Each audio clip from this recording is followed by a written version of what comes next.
Chapter 372.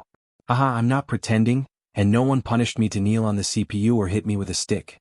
Monthly votes are a bonus. If I have them, I will be happy. My attitude in this area is so good that it angers both men and gods. Really, keep pulling for votes. Xia Mingji, it's so scary. Do you know how the copper wire the great prince pulled when he killed Huma was invented? Isn't that made of iron? The difference isn't that big, did you know? To be honest, Northern Qi really did not have such a thing. The Northern Qi ruler and officials were most interested in the military products of the Qin Kingdom Palace Treasury's 3 workshops. It was not easy for one side of the conversation to bring this up. The girl on the other side felt a glimmer of joy and said sincerely, I don't know. Oh, copper wire is very difficult to pull, the warm and gentle voice sighed. The gentle voice sighed and said, I heard that the merchants in Jiangnan were fighting for a piece of copper coin, and they pulled it out by force. The joke itself was amusing, but coming from his mouth, it seemed rather cold. So the girl only corked her lips. He then asked, do you know how the tunnel from Sha Lake to the river in Shazhou was dug? The girl shook her head. She didn't really want to play with him on these things. The person shook his head and said, because Jiangnan merchants dropped a copper coin into a rat hole on the dam. Haitang looked at Fan Xian, who was telling a joke. She looked at him quietly for a long time before saying, I can understand these 2 jokes. I just don't know what you're trying to say. Fan Xian scratched at his slightly itchy and painful neck. Cece had not been in good spirits these 2 days. Every day when she combed her hair, she used too much force and pulled too hard at the back of her head, so there were some red spots. As he scratched, he said, these 2 jokes tell us that for merchants, being stingy is always a virtue worthy of praise, and profit is always an irresistible temptation. These were 2 jokes he had heard about Jews in his previous life. Using them on Jiangnan merchants at this time was not too strange. He turned around and pointed at his back to Haitang. Just now he had scratched himself, but the area of the itch had quickly expanded. It had immediately run to the center of the heavenly assassin's back. Although Fan Xian's little tricks could easily dig there with his palm, it didn't feel good. So he pointed at his vest. Haitang glared at him, but her hand had already reached out, gently scratching his back through his clothes. Feeling the miraculous hand that could easily defeat the second priest using a supreme heart to scratch his itch, Fan Xian felt his entire body relax. He gave a comfortable moan and continued, being stingy is the nature of merchants. Ming Qingda being so willing to cut his own flesh is a bit unexpected. Furthermore, this matter concerns profits. Next year, I will certainly have to appease the Sun family of Quanzhou and the merchants who lost out this year, so I will have to trouble you to tell your emperor that at most next year, I will be able to maintain this year's share. Any more will be difficult. Haitang nodded. Immediately after, she continued to ask, how are you going to deal with the Ming family? It looks like you are very satisfied with Ming Qingda's attitude. Fan Xian shook his head and said seriously, his attitude does not completely represent the Ming family's attitude. The matter of that night has not ended and I cannot stop. The Ming family's current injuries are all on the economy. In the next year, just by relying on the palace treasury shipping goods to block him, I can make his family continue to bleed, but the Ming family's entire body is still relatively healthy. If I want to eat them all in one bite, it is impossible. Thus, as long as I am in Jiangnan, I will go every few days to cut a piece of flesh. Perhaps this was the so-called nibbling away. However, as Haitang listened, she couldn't help feeling sorrow for Ming Qingda. The old Ming master had put on a low profile, but he still had no way of controlling the execution of Fan Xian's valiant plan. Seeming to guess what she was thinking, Fan Xian explained, the Ming family will certainly not sit and wait for death.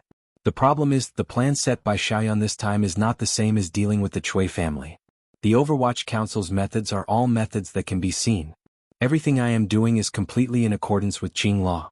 This is not a conspiracy, it is an open plot.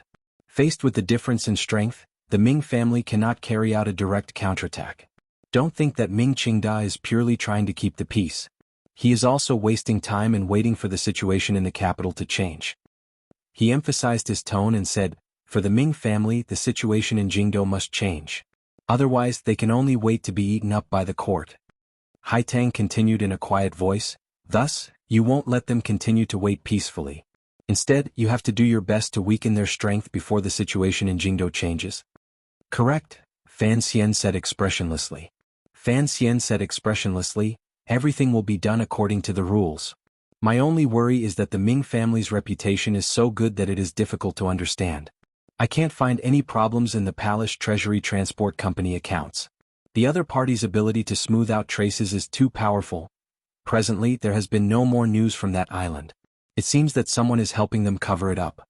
Faced with such a seemingly gentle and virtuous large family, if I or the Overwatch Council push the Ming family too hard and the Ming family puts on an overly pitiful attitude, perhaps the Jiangnan scholars and people will retaliate. You are not a person who cares about other people's discussions, Haitang said with a smile. Fan Xian also smiled. These words are true. However, even if I don't care, it doesn't mean the emperor doesn't care. The emperor wants to leave his name in history and also wants his power to be permanent. This has always been a troublesome matter. If it wasn't because of this, the court would have too many ways to directly flatten the Ming family. Why hasn't it done anything yet? Isn't it because they are afraid of leaving an impression in people's hearts that the emperor is heartless and the court is sinister? They are afraid of leaving a dishonorable mark in the history books. Is the Qing emperor this kind of person? Haitang asked with confusion.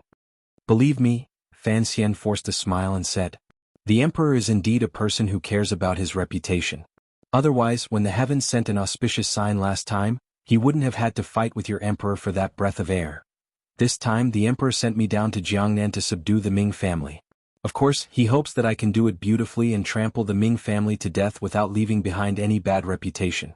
If at that time the people of Jiangnan and even under heaven all feel injustice for the Ming family, if those powers in Jingdo make another ruckus, even if the emperor is heartless enough to let me be a black dog, he will still be forced to summon me back to the capital. Since it is so, today is already the 4th day after the palace treasury bidding. Why haven't you done anything? Haitang asked curiously. Fan Xian smiled and said, Who says I haven't done anything? I have put in a lot of thought into the Baoyue brothel matter.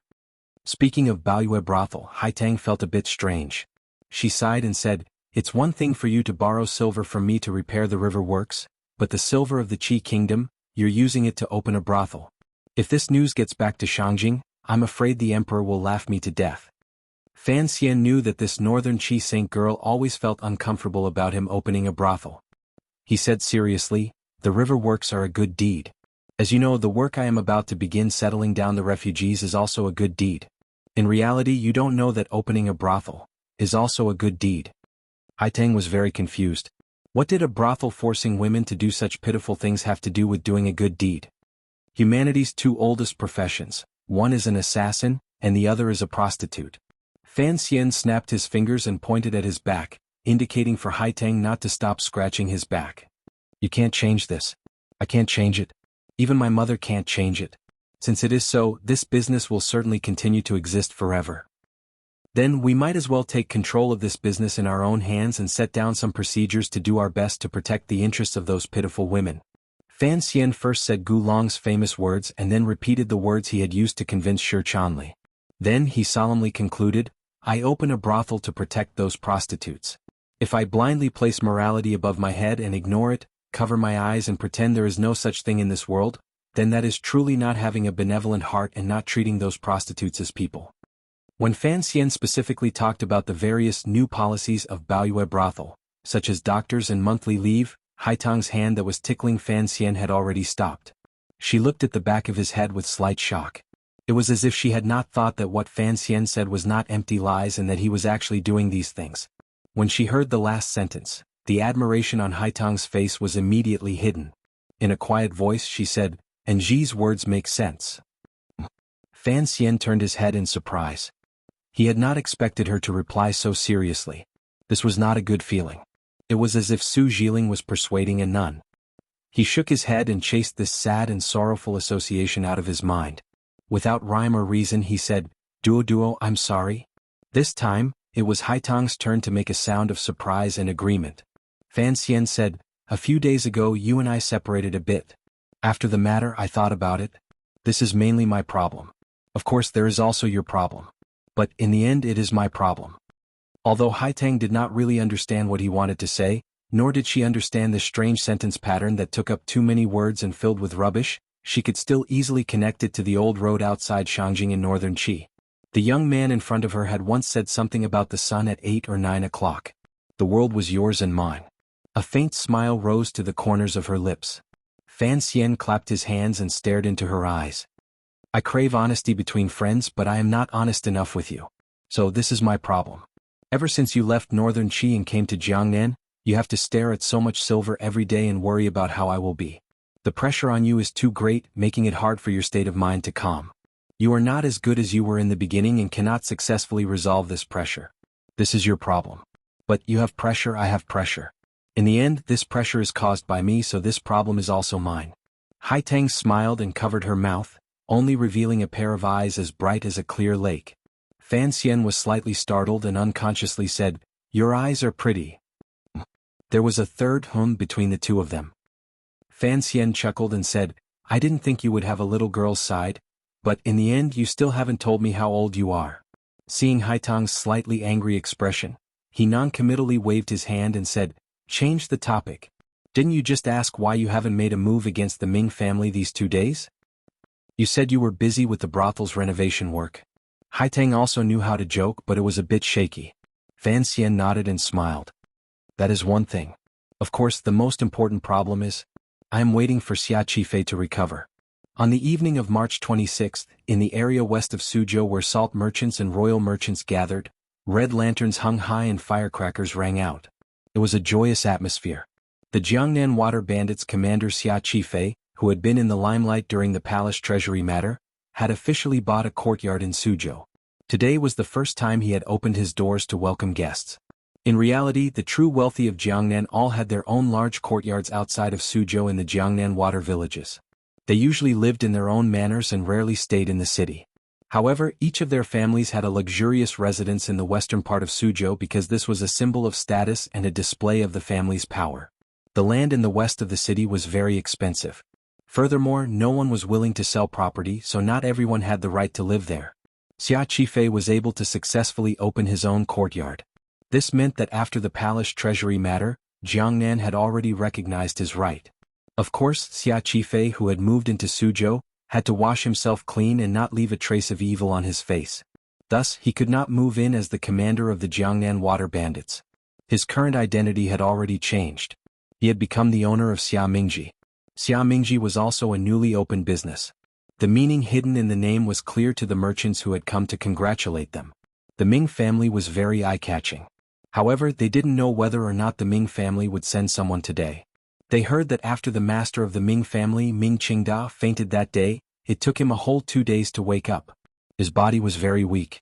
A carriage stopped in front of the Xia manor. The carriage was completely black and did not have any emblems.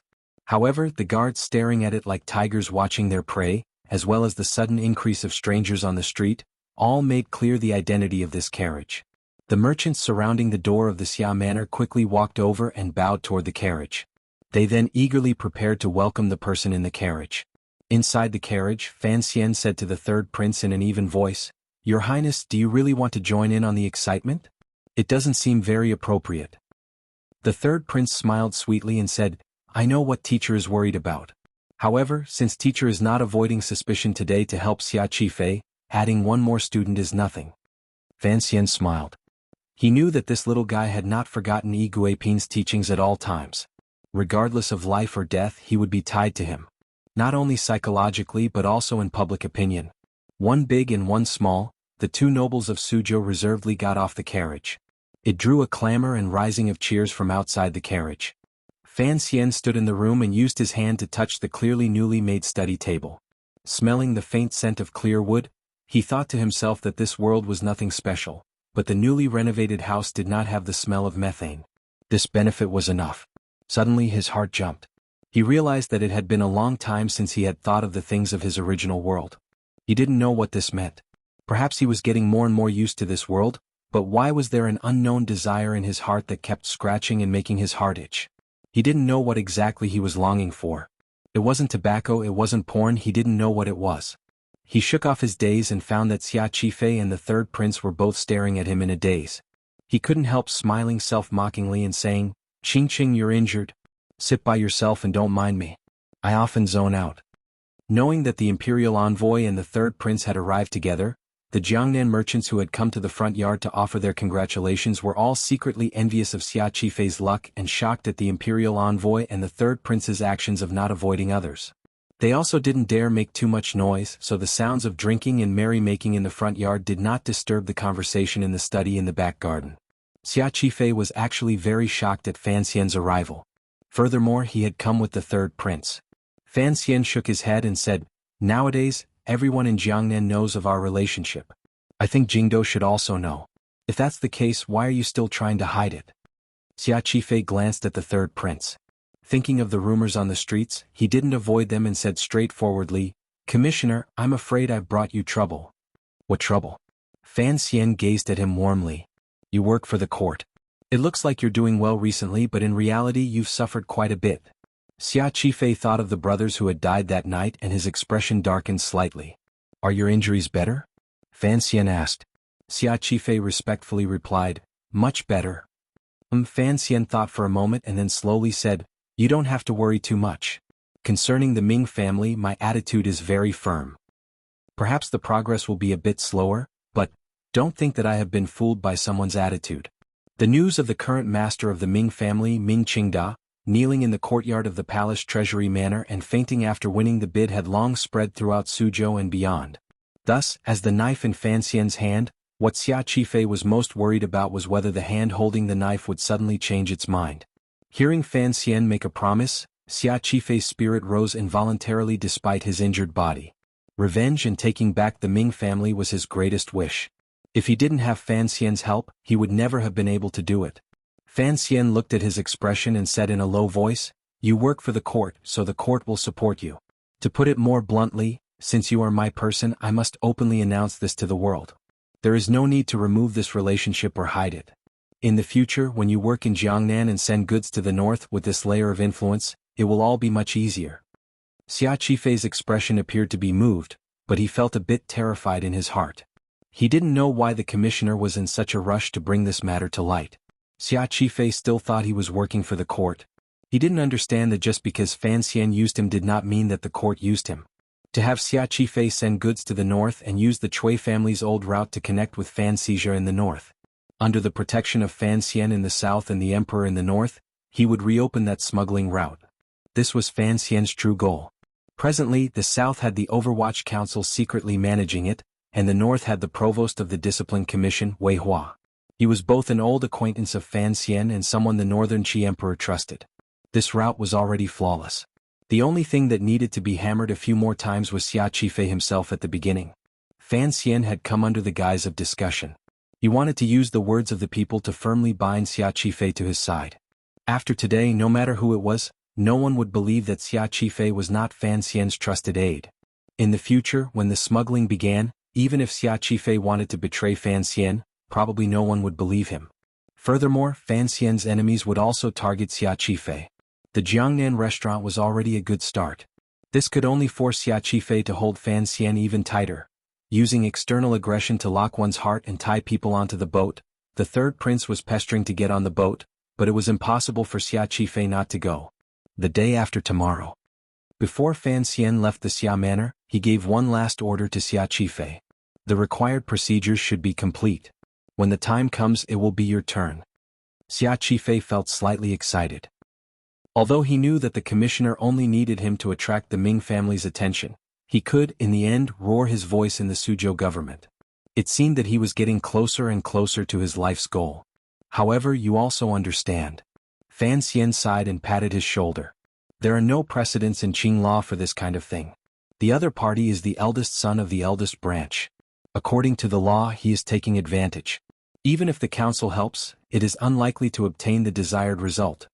There are many ways to get back what has been lost. Don't be anxious and don't be overly disappointed. Xia Qifei's heart trembled slightly. He always felt that the young commissioner in front of him was not just talking about the Ming family. Between the upper and lower levels, it seemed that because of the word family property, a certain harmony had been created. He raised his hands in a salute and said, "Moved, I do not deserve to trouble you because of my matters." "You deserve it," Fan Xian said sympathetically. "From the beginning, it was made clear that I am also a person who prioritizes profit. Don't be overly concerned." The more he emphasized profit, the more Xia Qifei felt he was sincere. He repeatedly bowed and saw him and the third prince out of the manor. More accurately speaking, Fan Xian and the third prince only stood for a moment in the Xia manor before leaving. The entire process was less than the time it took to drink a cup of tea. However, the attitude and determination they displayed would certainly pass through the mouths of the merchants and officials and reach the ears of the master of the Ming family. After the carriage left the Xia manor, it was not in a hurry to return to Hua Garden. Instead, it headed toward the north of the city. There were many Jianghu heroes in the north of Suzhou, so the guards beside the carriage also became nervous. What day is the day after tomorrow? The third prince opened his innocent and harmless eyes and asked Fan Xian. Fan Xian replied, Xia Qifei will enter the Suzhou government and sue the Ming family for stealing the family property. If you want to know what happens after, please log on to www.cmfu.com. More chapters. Support the author. Support original reading. Chapter 373. On the quiet streets of Suzhou, the clear sound of the carriage wheels drowned out the shocked cry from inside the carriage. The third prince said after a moment of shock, "This lawsuit can still be fought?" "Why not?" Fan Xian smiled slightly. "Whether or not we can win is another matter, but we must fight." The third prince was after all only 9 years old. He was still a child. Hearing of this matter, he became interested and said, "Sir, when the time comes, let's go watch the excitement. I heard that Xia Qifei's birth mother was beaten to death alive by the current old Ming matriarch." Fan Xian sighed. "This is a family property lawsuit, not an old murder case. It's only about the articles on Qing law and documents. There's no meaning to it." The third prince asked curiously, "Sir, there's no guarantee?" "No." Fan Xian smiled bitterly and shook his head. "If there was a guarantee, then why bother with all these tricks? I just hope to drag it out, the longer the better." The third prince sat back down unhappily in his chair and looked at the unfamiliar street scene that passed by. He unconsciously asked, "If you're not going back to Hua Garden at this time, where are you going?" Fan Xian gazed at him and said, "The emperor had you follow me to learn, and you have always been diligent. Since you have come out with me today, I will go along the way to learn something you will definitely need to learn in the future." The third prince didn't know what Fan Xian was talking about. The carriage went from the west side of the city to the north side. It did not enter the place where the men were always circling. Instead, it quietly followed an alley and turned west. Using the cover of the night and the secret vigilance of the members of the Qinian unit behind it, it shook off any possible tailing and disappeared into Suzhou. The carriage stopped outside a private residence. The location was secluded and difficult to notice. Gauda came down from the driver's seat. His hand grasped the hilt of the long knife on his back. After coldly and carefully observing for a while, he made a fist to signal that it was safe. Only then did Fan Xian lead the third prince's subordinates out of the carriage. The 6th Bureau assassins at Fan Xian's side were all recovering from their injuries. Fan Xian was not willing to let the only 2 people who were unharmed risk their lives again. Thus, their personal safety was completely handed over to the Tiger Guards and the Qinian unit. He acted with increasing caution. Walking along the quiet doorway, the third prince felt a little creeped out. It was dark all around, but he could smell a trace of smoke. This kind of feeling made his hair stand on end. The child unconsciously tightened his grip on Fan Xian's palm. He entered the house and turned into another room. It was a bedroom and everything was there. There was a big bed and a dressing table. There was even a couple sleeping on the bed. The third prince opened his mouth wide, unable to make a sound for a long time. He thought to himself, what kind of joke is this? Fan Xian was slightly startled. He turned his head to look at the Overwatch Council official leading the way. The official's countenance did not change. He walked straight to the bedside and pulled the hook on the bed frame. With a click, the curtain above the bed was slowly pulled open, revealing a slanting path downwards. He then made a gesture of invitation. As he did all of this, the couple on the bed only moved in a little and did not have any reaction. They didn't even glance at the people by the bedside. It was as if they were blind and deaf. It was also as if Fan Xian and his group were all like ghosts. Fan Xian looked at this scene and couldn't help but smile bitterly. He scratched his head. He kept on feeling that it was like some kind of novel he had read in his previous life. Unexpectedly, it had become reality in front of his eyes. This private residence was a secret residence the 4th Bureau of the Overwatch Council had placed in Suzhou. At this time, the third prince knew where he had come. Holding Fan Xian's hand, he carefully walked toward the underground tunnel. His heart was beating like a drum. In a trembling voice he said, "Teacher, although I am a prince, according to the rules of the court, I do not have the right to know about the secret residences of the Overwatch Council. Fan Xian smiled and said, "Every city has 3 to 5 secret residences. It's not like it's something strange. As for the rules, with me here no one can say anything." He was the commissioner of the Overwatch Council. After Qin Pingping's personal letter, he had the absolute power of the Overwatch Council. Hearing Fan Xian say this, the third prince relaxed slightly. Under the contrast of the dim light, he continued to move forward. The fourth bureau's residence in Suzhou was not the largest, but it was the most secretive. Before long they came to a secret room. The light in the room was quiet, and the dim light illuminated the somewhat cramped room. There was a charcoal fire in the room, 2 soldering irons, a few boxes of medicine, a few benches, and more than a dozen long and short metal sharp objects of different shapes. It was the standard preparation for extorting a confession. Particularly when paired with the 2 dying and bloody people on the torture rack, it was clear. Fan Xian sniffed this familiar and intimate scent and couldn't help but sniff. He felt the third prince's hand tighten. He couldn't help but smile in his heart. This child did sinister things in the palace in Jingdo, but he was still a child. He had never seen such a slaughterhouse-like scene. The fourth bureau officials who were extorting confessions had already taken off their clothes because of the heat. They were working with their upper bodies bare.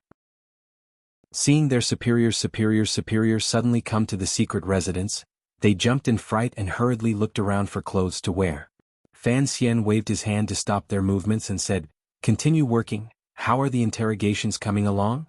An official was wearing only one sleeve and wretchedly walked to the table in the corner of the room.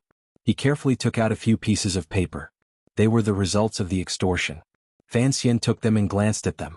He couldn't help furrowing his brows. It was because he had been thinking about the Juanshan conference that, in order to make good use of time, he had personally come to see the situation of the interrogation. Unexpectedly, a few days had already passed and there was still not much progress. The 2 people who had been captured by the Overwatch Council were the 2 swallow-like assassins who had tried to kill Xia Qifei in front of the Jiangnan restaurant on the night of March 22nd. That day, these 2 assassins had been poisoned by the swordsmen of the 6th Bureau. They had seen the opportunity quickly and wanted to escape. Unexpectedly, along the way they had been knocked unconscious by Haitang. Afterward, Fan Xian unceremoniously took them and hid them in a secret residence. He tortured and interrogated them. He wanted to know a little inside information about the Juanshan conference. For the Overwatch Council, the Juanshan conference was truly mysterious. A power that even the Overwatch Council could not grasp made Fan Xian worry. A loosely organized organization? Yet they could use the second priest of the Qing temple as a chess piece? Fan Xian furrowed his brows and looked at the results of his subordinates' interrogation. These 2 assassins were famous killers in the Jiangnan area.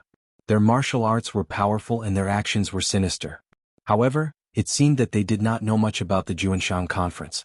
They had only been bought by the Ming family with silver to do things. "Wake them up." He shook his head helplessly. An official brought a small bottle to the noses of the 2 people on the rack and had them sniff it. The 2 of them struggled weakly. Their muscles twisted and fresh blood seeped out of their wounds again. They also woke up. The 2 assassins forced their eyes open. Terror seeped through their blurred eyes. They had long lost the toughness they had when they were first captured. It looked like they had been tortured badly by the cruel officials of the 4th Bureau of the Overwatch Council these few days. Fan Xian and the third prince sat on the long not-so-clean bench. Fan Xian flipped through the paper in his hand and quietly asked, "The Suzhou you speak of, what does he have to do with the Juanshan conference?" The 2 assassins knew the Overwatch Council's methods. Since they were not going to be martyrs, they rushed to answer. In a hoarse voice, they roared, "Sir, Suzhou is the accountant of the Juanshan conference. As for what exactly he does inside, I truly do not know." Fan Xian raised his head in surprise. "Is Suzhou not the head housekeeper of the Ming family?" One of the assassins said in a trembling voice, "I have only heard of it once. Concerning the Juanshan conference, I truly only know this one thing. After enduring for a few days, you 2 are still quite spirited. It looks like you haven't suffered too much."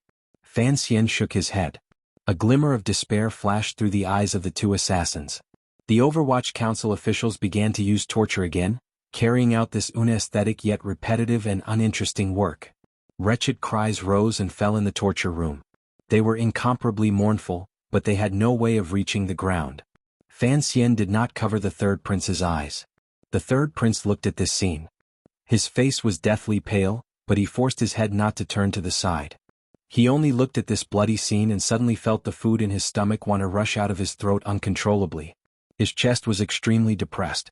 Fan Xian took out a box of ointment from his clothes and used the tip of his index finger to wipe it. He carefully rubbed it under the third prince's nose. In a quiet voice he said, "I have already reported the matter of the Juanshan conference to the emperor. For the other party to be so daring, your highness will be able to understand what kind of daring they have. For today's enemies and future enemies, there are some methods we must learn, but we must not revel in them." The third prince knew what Fan Xian was teaching him. On the other side, the fresh flesh on the assassin's chest had already mixed with blood and turned into balls of charred flesh that sizzled on a metal plate. You cannot view using torture and cruel officials as the best way to maintain the rule of the court. You cannot rely on these methods. Even if you weave a wide net, there will still be fish that slip through. Torture and extort confessions, but you still cannot obtain all the information you need, Fan Xian said calmly. The way of governing is to balance leniency and severity. If you believe, then you do not doubt. If you doubt, then you do not use it. Leniency is the foundation. The rest are just small methods to pave the way. The third prince's nose wriggled with a cool smell. He lost some of his malice and understood Fan Xian's meaning. The very different attitudes toward Ming Qingda and Xia Qifei clearly illustrated Fan Xian's method of doing things. If you believe, then you do not doubt. If you doubt, then you do not use it. Coming to watch the execution tonight was to let him understand that not all powerful methods would be effective. It's not bad to be able to get information about the Ming family, Fan Xian comforted his subordinates. Take care of the offerings and heal these two people's wounds. They'll be useful in the future. After leaving the secret residence the 4th Bureau of the Overwatch Council had set up in Suzhou, Fan Xian's mood was heavy. At first, he had hoped to be able to find traces of the Juanshan conference. Unexpectedly, he couldn't get anything out of these two assassins. He could only teach the third prince a few things along the way. In reality, it was just to cover up his own helpless awkwardness. Sitting in the carriage on the way back to Hua Garden, he thought carefully. After all, the Overwatch Council was the Emperor's Special Forces organization. There were many things that could not be done openly.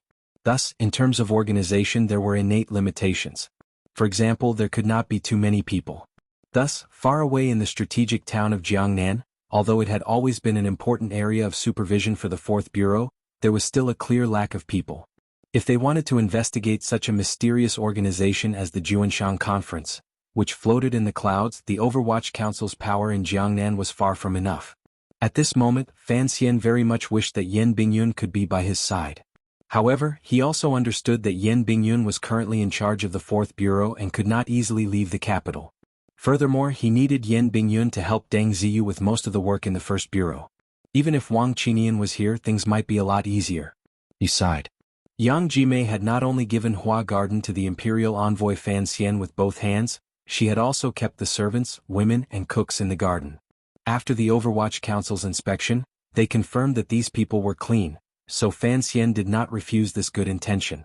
Thus, other than everything close to her, Cici began to enjoy the treatment of a young mistress. Although she was not used to it, there was nothing she could do. The pitiful little girls Fan Xian had bought on his way to Jiangnan also did not have the opportunity to do any rough work. They were truly raised like serving girls in a large family. What was particularly worthy of praise was the chef Yang Jimei had left behind. His standards were so high that it could make the royal chefs in the palace blush with shame. Every day, his 3 meals were cooked in a variety of ways. It made Fan Xian reluctant to go out to taste the delicacies of Jiangnan. He was willing to stay in the garden. Cici liked this chef the most, and the third prince hated him the most. That morning, Fan Xian, Haitang, and the third prince were sitting around a small table eating porridge made with old corn, diced ham, and western vegetables. The color of the porridge was not very pretty, but the completely mismatched flavors mixed together made it very delicious and strange. Fan Xian drank 3 bowls in a row. Cici, who was standing to the side, scooped out the porridge in time. At this moment, a few people walked in from outside the yard, accompanied by a tiger guard. They came to the courtyard and looked at Fan Xian and the third prince sitting around the table. They then glanced at Haitang and couldn't help but be shocked. Fan Xian looked at the people who had stepped over the threshold and was even more shocked. The people who had come were Sang Wen and Deng Ziyu. Sang Wen had already come down to Jiangnan to help him. However, what was Deng Ziyu doing in Jiangnan instead of staying together in the capital? When Fan Xian saw clearly the person standing between the two of them, He unconsciously stood up in shock and cried out, "De Bao! Why are you here?" Indeed, the fat man standing carelessly between Sang-Wen and Deng Ziyu with a dazed expression, looking around fearfully, if it wasn't De Bao, who else could it be? Fan Xian quickly walked forward in fear. He grabbed his brother-in-law's hand with one hand and asked Deng Ziyu, "What's going on? Where's Warner?" Deng Ziyu's expression was tired. He smiled bitterly and said, "Madam's health hasn't been good recently, so she temporarily delayed coming down to Jiangnan. However, this uncle heard that he was coming to see you, so he kept making a fuss at home. The minister sent me to bring this uncle to Jiangnan." "Nonsense," Fan Xian sighed. Immediately after, his heart tightened. He asked anxiously, "Warner's health isn't good?" "Oh, it's nothing." Sang-Wen, who had a warm smile on her face and the flesh on her cheeks, replied, "The princess has probably caught the wind and is a bit tired. She'll be fine after resting for a few days." She took out 2 letters from her clothes and handed them to Fan Xian. "These are letters for you." Fan Xian accepted them and glanced at them. They were written by his father and Warner. He didn't have time to read them. He first put them in his clothes and said angrily, "Father, what do you mean? Jiangnan is in chaos right now. Why did you send De Bao here?" De Bao suddenly grinned and pulled on Fan Xian's ear. "Little Xian, you hid for so long in this hide-and-seek, you're really good." The third prince, who was holding the bowl of porridge and staring curiously at the door, found that the always scary Fan Xian was actually like this in front of this big idiot. He couldn't resist anymore. With a splutter, he spat out the mouthful of porridge he had been holding in his mouth. Deng Ziyu smiled awkwardly and quickly went forward with Sang-Wen to bow to the third prince. He didn't dare look at Fan Xian's wretched appearance. Presumably, these two had also been annoyed by De Bao's antics along the way.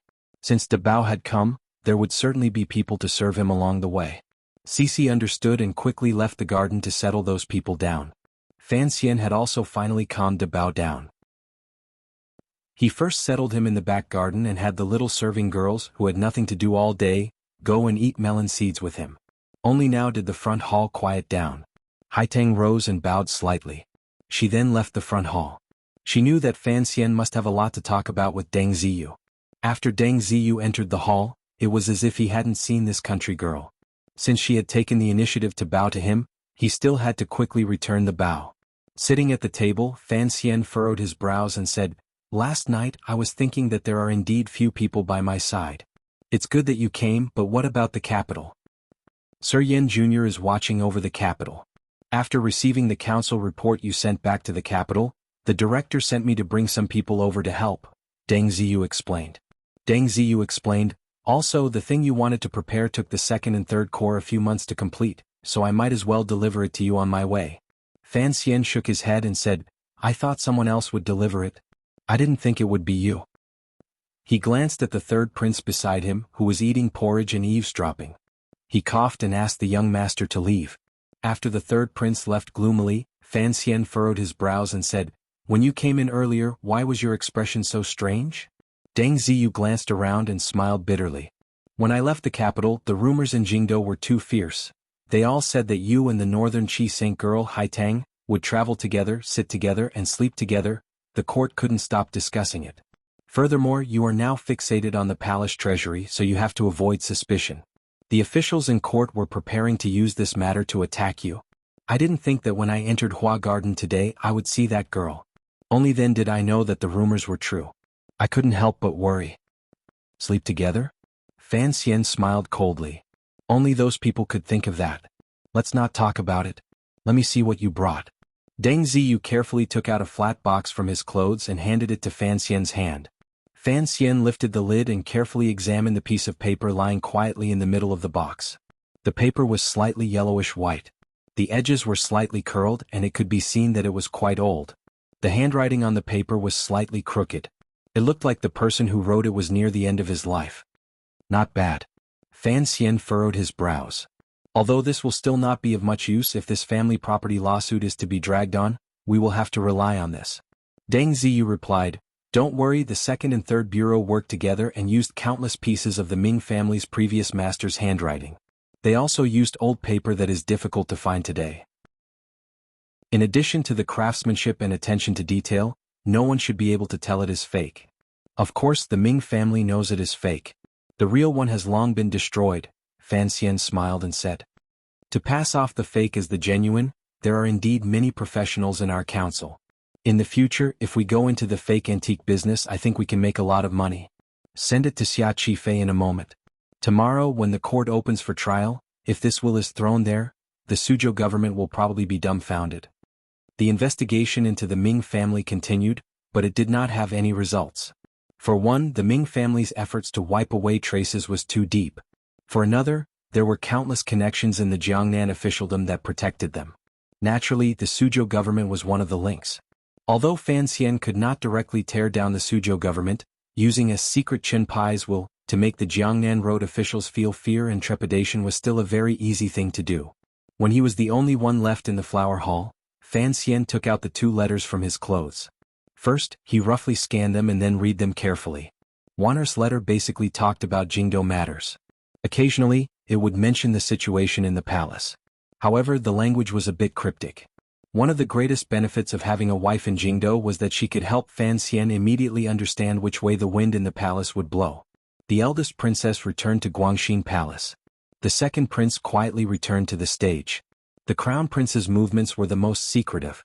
The old empress dowager seemed to be dissatisfied with Fan Xian's arrogance in Jiangnan. The strangest thing was that the emperor was still calm. This goddamned emperor, what good was it for him to make the world so chaotic? Where did his confidence come from?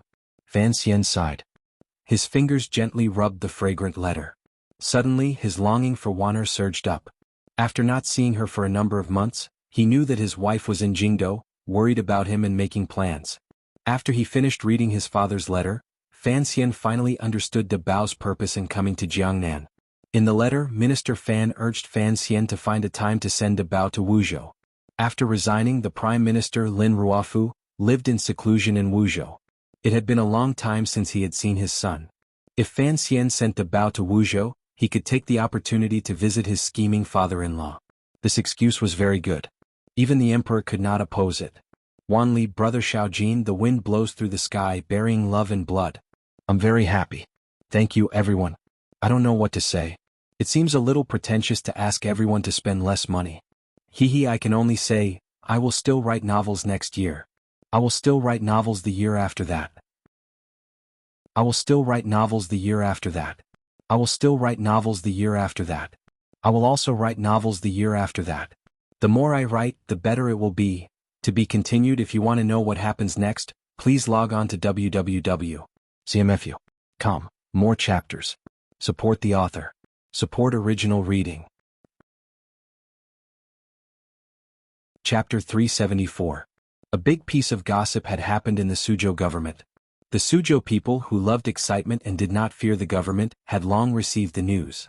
Early in the morning, they swarmed to the door of the yamen, discussing as they waited. What everyone was discussing was the matter that had caused an uproar in Suzhou and had gradually attracted the gazes of all of Jiangnan, the fight for the Ming family property. No one had thought that the 7th young master of the Ming family, who should have died of illness a long time ago, would suddenly appear in front of everyone. Furthermore, with a shake of his body, he had become the commander of the Jiangnan water bandits, a famous figure in the underworld. Furthermore, after the palace treasury matter, the 7th young master's identity had changed again. He had become a royal merchant responsible for managing the palace treasury's North Road marketing. However, no matter how his identity had changed, what attracted the most attention was still his identity as a descendant of the Ming family. Xia Qifei had entered the Suzhou government to submit a petition to fight a family property lawsuit. No one knew how the people living in Ming Garden would react. Whose hands would the Ming family property, which could rival a country's wealth, fall into? In the hearts of most people, they were actually partial to the Ming family. For one, the Ming family hid their dark side well and created a clear and bright image in the hearts of the Jiangnan gentry and people. For another, Ming Qingda was the eldest son of the Ming family's eldest son. Even if Xia Qifei was truly the 7th son of the Ming family, according to Qing law and the tradition since ancient times, the family property should be inherited by the legitimate eldest son. Furthermore, who could prove that Xia Qifei was truly Ming Qingqing? At this moment, the outside of the Suzhou government was lively, but inside the yamen was incomparably tense. The Suzhou government Zhizhou was half bent over the large table with a headache. He sighed weakly to the advisor beside him and said, "Tell me, what should we do today?" The Ming family was a century-old family. No one knew how many connections they had with the Jiangnan officialdom. They had long been inseparable. If something happened to the Ming family, a small half of the Jiangnan officials would probably follow them in. For an important position like the Suzhou government, the Ming family had already fed the other party full. Xia Qifei was going to enter to fight a family property lawsuit. The Suzhou Zhizhou had to consider the problem from the standpoint of Ming Qingda and the old matriarch, but behind Xia Qifei was the imperial envoy and not someone the Zhizhou dared to offend. The advisor's face was also full of fear. He anxiously paced around on the ground. Suddenly he stopped and closed the paper fan in his hand with a snap. "Sir, it's time to be an honest and upright official," the advisor said through gritted teeth, his eyebrows scrunched up into an ugly circle. The Suzhou Zhizhou panicked and said angrily, "What nonsense is this? Have I not always been an upright official?" After saying this, he thought of something. The Zhizhou suddenly became discouraged and said, "This is the Ming family's business. It is not good for me to stay out of it. After all, in the past, it was because of the old matriarch that I was able to sit in this position." The advisor knew that the old master had misunderstood his meaning and quickly went forward to say a few words. He lowered his voice and explained, "Old master, have you seen anyone from the Ming family say anything these 2 days?" The Suzhou Zhizhou paused. He thought for a moment and then said strangely, "Yes, the Ming family has never sent anyone to communicate with me." The advisor smiled sinisterly and said, "It looks like the Ming family has a card up their sleeve. They know that no matter how this case is fought and what Xia Qifei has in his hands, the Ming family's enormous family property will still only belong to the old Ming master. Since the Ming family is not worried, naturally they have the confidence to win. Why worry for them?" The Suzhou Zhizhou lowered his head slightly and asked in a very low voice, "Then according to you, what should I do?" This advisor specialized in criminal names and was extremely familiar with Qing law. With a swish, he opened his fan and proudly said, "Regardless of whether or not Xia Qifei can find the old man from back then and prove his past, even if he is truly the 7th son of the Ming family, according to Qing law, he will not have a share in this family property. Since you don't want to offend either side and the Ming family is currently protected by Qing law, then what are you worried about? Today you only need to report it to the public and judge the case according to Qing law. Presumably the imperial envoy will not be able to blame you." Who knew how many pairs of eyes were watching this case that had shocked Jiangnan? The Suzhou Zhizhou furrowed his brows and thought for a long time. He felt that this was the only way. Reporting the case to the public and deciding according to the law, he could not offend Fan Xian, and he could silently watch the Ming family succeed. He could also erect an official's reputation. It seemed to be a three-way win situation. Thinking of this, the Zhizhou finally relaxed and let out a long breath. So it is like this. Not moving is moving. At this moment, the broken drum outside the yamen began to beat. The Zhizhou furrowed his brows and cursed, "This Xia water bandit is truly impatient." Although he said this, he did not dare slight it. He tidied up his official robes, piled on a kind smile within his dignity, and walked out of the study toward the court. Arriving at the court, one could only hear a clamor outside the manor. A wave of murderous roars rose up and finally suppressed the clamor of the Suzhou people outside. The Zhizhou narrowed his eyes and looked down the hall. With some surprise, he found that Xia Qifei had come to the hall alone. He had not brought anyone else with him. It looked like the imperial envoy had not sent anyone to help Xia Qifei. "Who is below? Commoner Xia Qifei? What matter do you have to report?" Xia Qifei was silent for a moment. His mind wandered and for a moment forgot to reply. He was wearing a pure green cotton robe. The beard on his chin had been shaved cleanly, revealing his green skin. He looked full of valiance and full of vigor. The hands that were exposed outside his sleeves were trembling slightly. It looked like the matter today was indeed of great significance to the 7th young master of the Ming dynasty. The Zhizhou glanced at him with some disgust. He felt that this person standing proudly in the court was a significant challenge to his authority. Furthermore, he dared to not kneel in front of his face. He was just about to fly into a rage when he found his sleeve being tugged on by the advisor. The advisor said in a quiet voice, Fan, don't worry about small matters." The Zhizhou was startled and thought about it.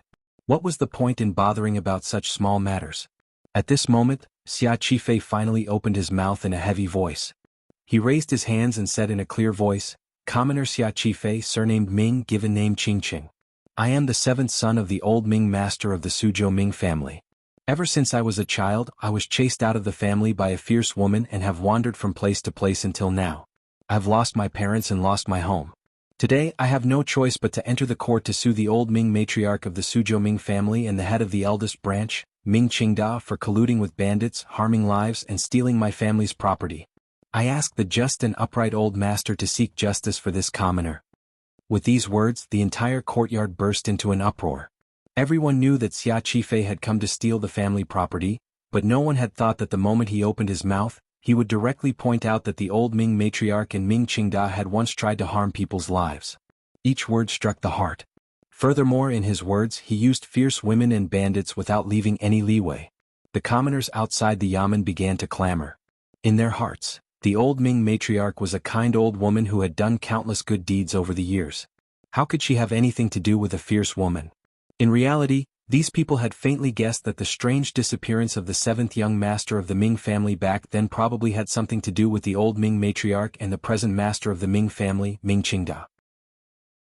However, people were always willing to believe things they believed and things they had already convinced themselves of. Thus, they all responded to Ming Qingda's accusation with boos. The Suzhou Zhizhou also furrowed his brows and said with disgust, "This is a serious matter. Words cannot be careful. Where is the petition?" Xia Qifei took out the petition from his clothes and handed it with both hands to the advisor in the lower court to pass on.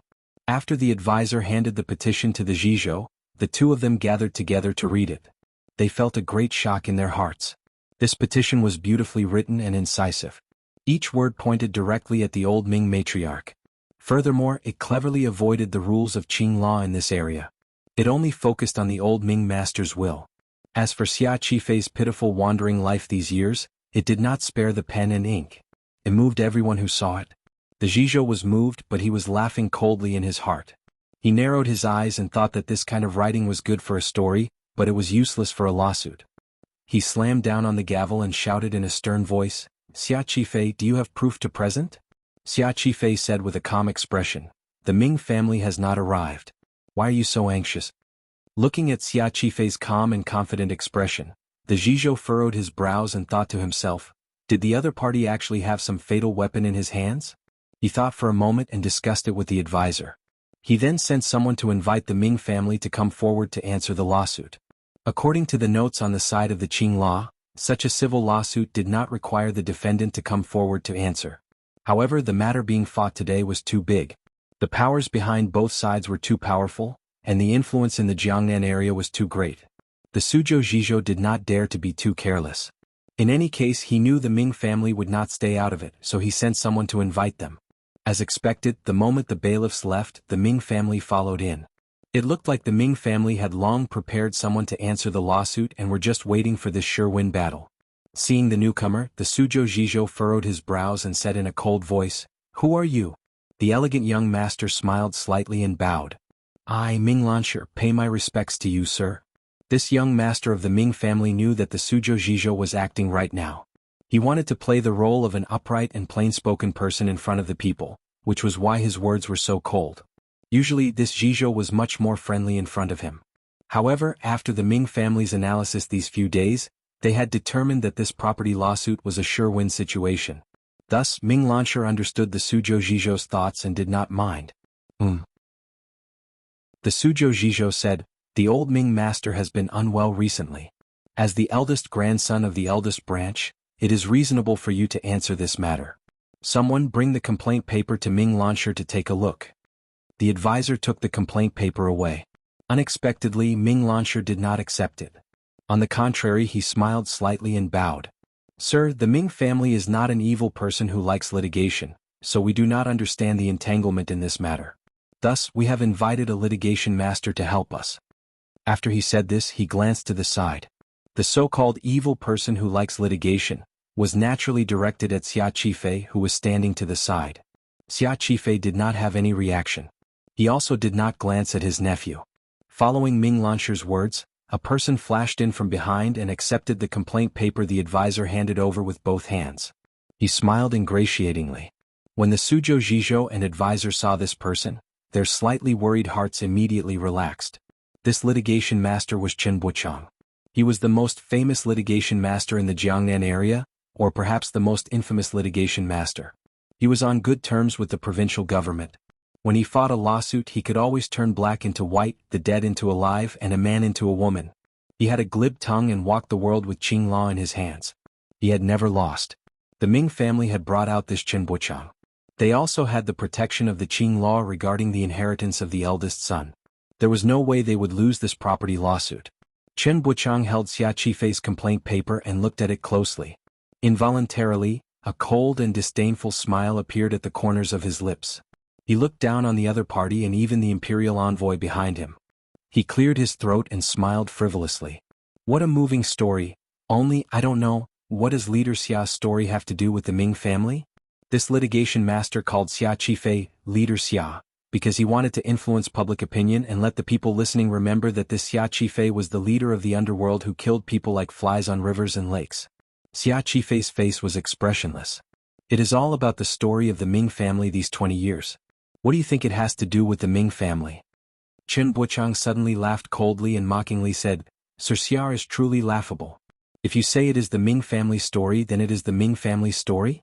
If you say you are the seventh master of the Ming family, then it is the seventh master of the Ming family? He raised his hands to the Suzhou Zhizhou in the court and smiled. Sir, this case is too absurd. There is truly no need to continue. The Suzhou Zhizhou faked a frown and said, Why are you speaking so rashly? Chen Buchang smiled and said, There is no evidence at all, yet you call yourself the seventh son of the Ming family. Sir, if there is another person calling himself the seventh son of the Ming family, then what? Everyone in Jiangnan knows that the old master of the Ming family had 7 sons and 4 daughters. The 7th son was born to a concubine. He was ill and weak at a young age. Over a decade ago, he unfortunately contracted a disease and died. How could there be another 7th son of the Ming family now? If we allow someone to call themselves a descendant of the Ming family to go to court, slander the Ming family's reputation, and slander the old Ming matriarch and master's pure name, where is the justice in this world? He looked at Xia Qifei and smiled slightly. Of course, now everyone knows that Leader Xia is also not a normal person. However, I am very curious. After the palace treasury bidding, Leader Xia made such a preposterous move. I wonder why exactly. Is there some sinister motive behind it that cannot be revealed to others? This most famous litigator in Jiangnan completely felt that the case today was too unchallenging, so he attacked fiercely from the get-go. He made a great deal of criticism. Gazing at Xia Qifei, he shook his head and said, If you don't have evidence, then don't randomly file a lawsuit. If you don't have witnesses, then don't randomly accuse others. Leader Xia, today you have disgraced the Ming family's reputation. In a moment, I will definitely charge you with the crime of false accusation. The people who had personally witnessed the old Ming matriarch killing Xia Qifei's mother and chasing Xia Qifei away had long been silenced in these dozen years. It was impossible for Xia Qifei to have any evidence or witnesses on hand, so the Ming family was very confident. It was at this moment that a slippery and lazy voice that made one's skin crawl came from outside the Suzhou Yamen. Who says you can't go to court without evidence? Who says you can't sue for murder without witnesses? In the first year of the Qing calendar, the case of a concubine killing her husband in Dingzhou. The wife reported it without evidence. Later, a saber was found in the stables and the case was solved. The Ministry of Justice's Spring Scroll, File 137, is an example of the king of the Song dynasty in Nanyue. It clearly states that civil cases are divided into 3 classes. If it involves a dispute of 10,000 coins or more, it will not be punished. There is no need for complete evidence. The Ming family's wealth is more than 10,000 coins. With 2 previous cases, why can't this case be fought? For things like evidence, after it is reported, the government will naturally investigate the scene and search for evidence. Why are you in such a rush, litigator? Besides, who says Sir Xia doesn't have evidence? The person who walked in from outside the yamen wore scholarly robes and held a golden fan in his hand. He was incomparably ostentatious and arrogant. A string of words, citing cases, and using the records of the Ministry of Justice. Although it was a bit unreasonable, it successfully suppressed the Ming family's overbearing aura and drew everyone's gaze to him. The Suzhou Zhizhou stroked his beard angrily and said, Who are you? You dare to come to court without being summoned? Men beat him up. The man wearing scholarly robes stuck his alloy fan behind him and raised his hands in a respectful bow toward the court. Sir, you cannot beat him. After saying this, he took out a piece of paper from his sleeve and waved it in the air. With a cheeky smile he said, I am like Sir Chen Buchang, also a litigation master. However, I am a litigation master hired by Sir Xia Qifei. I have come late. Please forgive me and allow me to stand in court with my body intact and speak to the Ming family. This case has not even been tried, yet you have knocked out a litigation master on one side. If this matter gets out, I'm afraid it will damage your reputation. Everyone paused. Only now did they realize that the person who had come was Xia Qifei's litigation master. Xia Qifei smiled bitterly and thought to himself, why did the imperial envoy send him such a troublemaker? The Suzhou Zhizhou choked on the words of this litigation master. He was very angry, but he didn't actually hit him. Otherwise it would be hard to explain to the imperial envoy. For a moment he couldn't speak. But Chen Buchang's eyes lit up. Staring at the litigation master with the golden fan on his back, he felt that he had finally met an opponent with a sharp tongue. Feeling slightly excited, he also stuck his fan behind him and opened his mouth to say, the two cases you mentioned earlier are special cases, particularly the spring file of the Ministry of Justice. It is only for the reference of the Supreme Court and the Ministry of Justice in the capital. It has never involved the judgment of a local case. The person shook his head and said, not so. In the 4th year of Daxing, the previous Prime Minister Lin Ruofu, who was then the judge in Suzhou, used this spring file to judge a property case. How can it not be involved? Chen Buchang's heart tightened. He had no impression of the case the other person was talking about. Either the other person was talking nonsense, or the other person's familiarity with Qing law and precedent was far above his own. He only heard the person continue to smile slightly and say, Brother Buchang, don't say things like Qing law does not follow precedent. Whether or not precedent is used is not restricted by the Qing law. It is all up to the thoughts of the chief official. He raised his hand in an ingratiating bow toward the Suzhou Zhizhou, but the Suzhou Zhizhou was cursing in his heart. He knew that the words, up to the thoughts of the chief official, had forced him to Dong Mountain. He had no choice but to make this property case. Who exactly was this litigation master? Chen Buchang and Ming Lansher met each other's eyes. They both felt it was strange. Where did such a shameless litigation master come from in Jiangnan? The Suzhou Zhizhou finally couldn't resist asking, dare I ask what exactly is this sir's name? Xia Qifei also looked at his litigation master. He raised his hands and smiled. I am Song Shuren. I am a member of the Jingdou Litigation Masters Guild. The Ministry of Justice has specially granted permission to move files. Today I have specially come to Jiangnan to have the honor of participating in the largest property case in history. Song Shuren. The Suzhou Zhizhou immediately had thoughts of escaping. Ming Lansher also felt his mouth go dry, and Chen Buchang's eyes were wide. What kind of person was Song Shuren? He was the most famous litigation master in Jingdou, or perhaps the most famous litigation master in the entire Qing kingdom. Chen Buchang's reputation was only in Jiangnan, but this Song Shuren was famous throughout the world for being clever, crafty, and difficult to provoke. From the beginning of his career, he had relied on the study of Qing law from a young age to make countless officials lose face and countless victims cry wretchedly. Even the people of Suzhou had heard of Song Shuren's infamous name. Hearing him announce his name, a commotion broke out outside the yamen.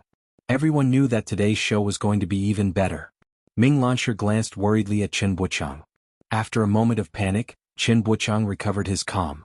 Narrowing his eyes, a powerful fighting spirit suddenly exploded from his body.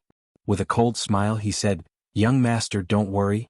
I have never lost a lawsuit, but Song Shuren has lost before. However, Chen Buchang seemed to have forgotten an important point. The only lawsuit Song Shuren had lost in his life was the case of the illegitimate son of the Count of Nan beating Guo Baoquan with a black fist. Song Shuren had only lost to Fan Xian once. Since they were going to fight a family property lawsuit, the first thing they had to confirm was Xia Qifei's true identity and whether or not he was the seventh son of the old Ming master. Regarding this point, Chen Buchang's position was very stable. If the other party could not prove this matter, he would not bother to argue about anything else. Only in this way could they not give the infamous Song Shuren an opportunity to seize a loophole on their side. The Suzhou Zhizhou also furrowed his brows and asked Xia Qifei's side to provide concrete evidence to prove his identity. Song Shuren was no longer as relaxed as before. Shaking his head at Xia Qifei, he called out the first witness on his side. This witness was a midwife. She was already very old and even walked shakily. She walked to the front of the court and gasped for breath as she confirmed that she had helped the old Ming master's concubine give birth. The newborn baby had a green birthmark on the back of his waist. Xia Qifei took off his clothes in court. There was indeed a green mark on the back of his waist. Qin Buchang furrowed his brows and gritted his teeth. In a low voice he said to Ming Lansher, "Why didn't you say this yesterday?" Ming Lansher's teeth made a crunching sound and he said in a low voice with great anger, "This midwife is fake. The one from back then died of illness 2 years ago." Qin Buchang sighed sorrowfully. Even if they knew the midwife was fake, how could they prove it? The midwife looked confused, but in the questions and answers earlier, she had clearly remembered the location of the Ming garden. The old Ming master's appearance, the concubine's clothing, and the rooms were all correct. In the eyes of a bystander, this midwife could not be any more real. Damn, the Overwatch Council was indeed skilled at falsifying. On the last day of 2007 I am slightly moved but mostly happy. I hope everyone can sweep away the bad things of the past, such as me often making mistakes and writing methane as a disgraceful thing. Believe me, it is a typo. Please remember those beautiful and happy memories such as how I am bright and pure. Tomorrow is a new year. I wish everyone good health, good luck in everything, and a long life for the elders in your families. Chapter 375. Naturally, the Ming family would not be thrown into confusion by a midwife who came out of nowhere. Qin Buchang was also an eloquent person. Grabbing the birthmark and the midwife's age, the evidence could not be completely trusted. He attacked fiercely. In any case, they could not just admit to it. With Xia Qifei's past, it would not be enough if there was only this false evidence. Furthermore, the Suzhou government's Zhizhou and Jiangnan road officials were all on the Ming family's side. Song Shuren flew into a rage. He thought to himself that the Jiangnan people were indeed unruly people. He had worked so hard to design this midwife, yet the other party refused to admit it.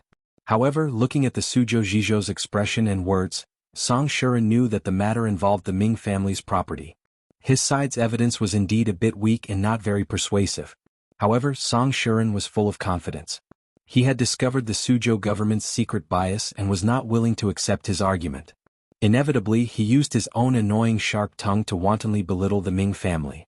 He also secretly stabbed the Suzhou government a few times. His words were filled with mockery and sarcasm. In any case, he was a famous person in Jingdou and didn't care about the methods of the Jiangnan nobles. Relying on Sir Fan Jr.'s support, he was very daring. The Suzhou Zhizhou sitting with Ming Lansher and Qin Buchang was not in a rush. He watched with a smile as this world-famous litigator performed and listened to the saliva flying around the court. Although he hated this bastard in his heart, he forcefully suppressed it. "Sir Song, if you want to prove that Xia Qifei was the seventh son of the old Ming master, do you have any other evidence?" The Suzhou Zhizhou clenched his fist in his sleeve and asked with furrowed brows. "Sir, the midwife earlier clearly remembered it clearly. Why can it not be used as evidence?"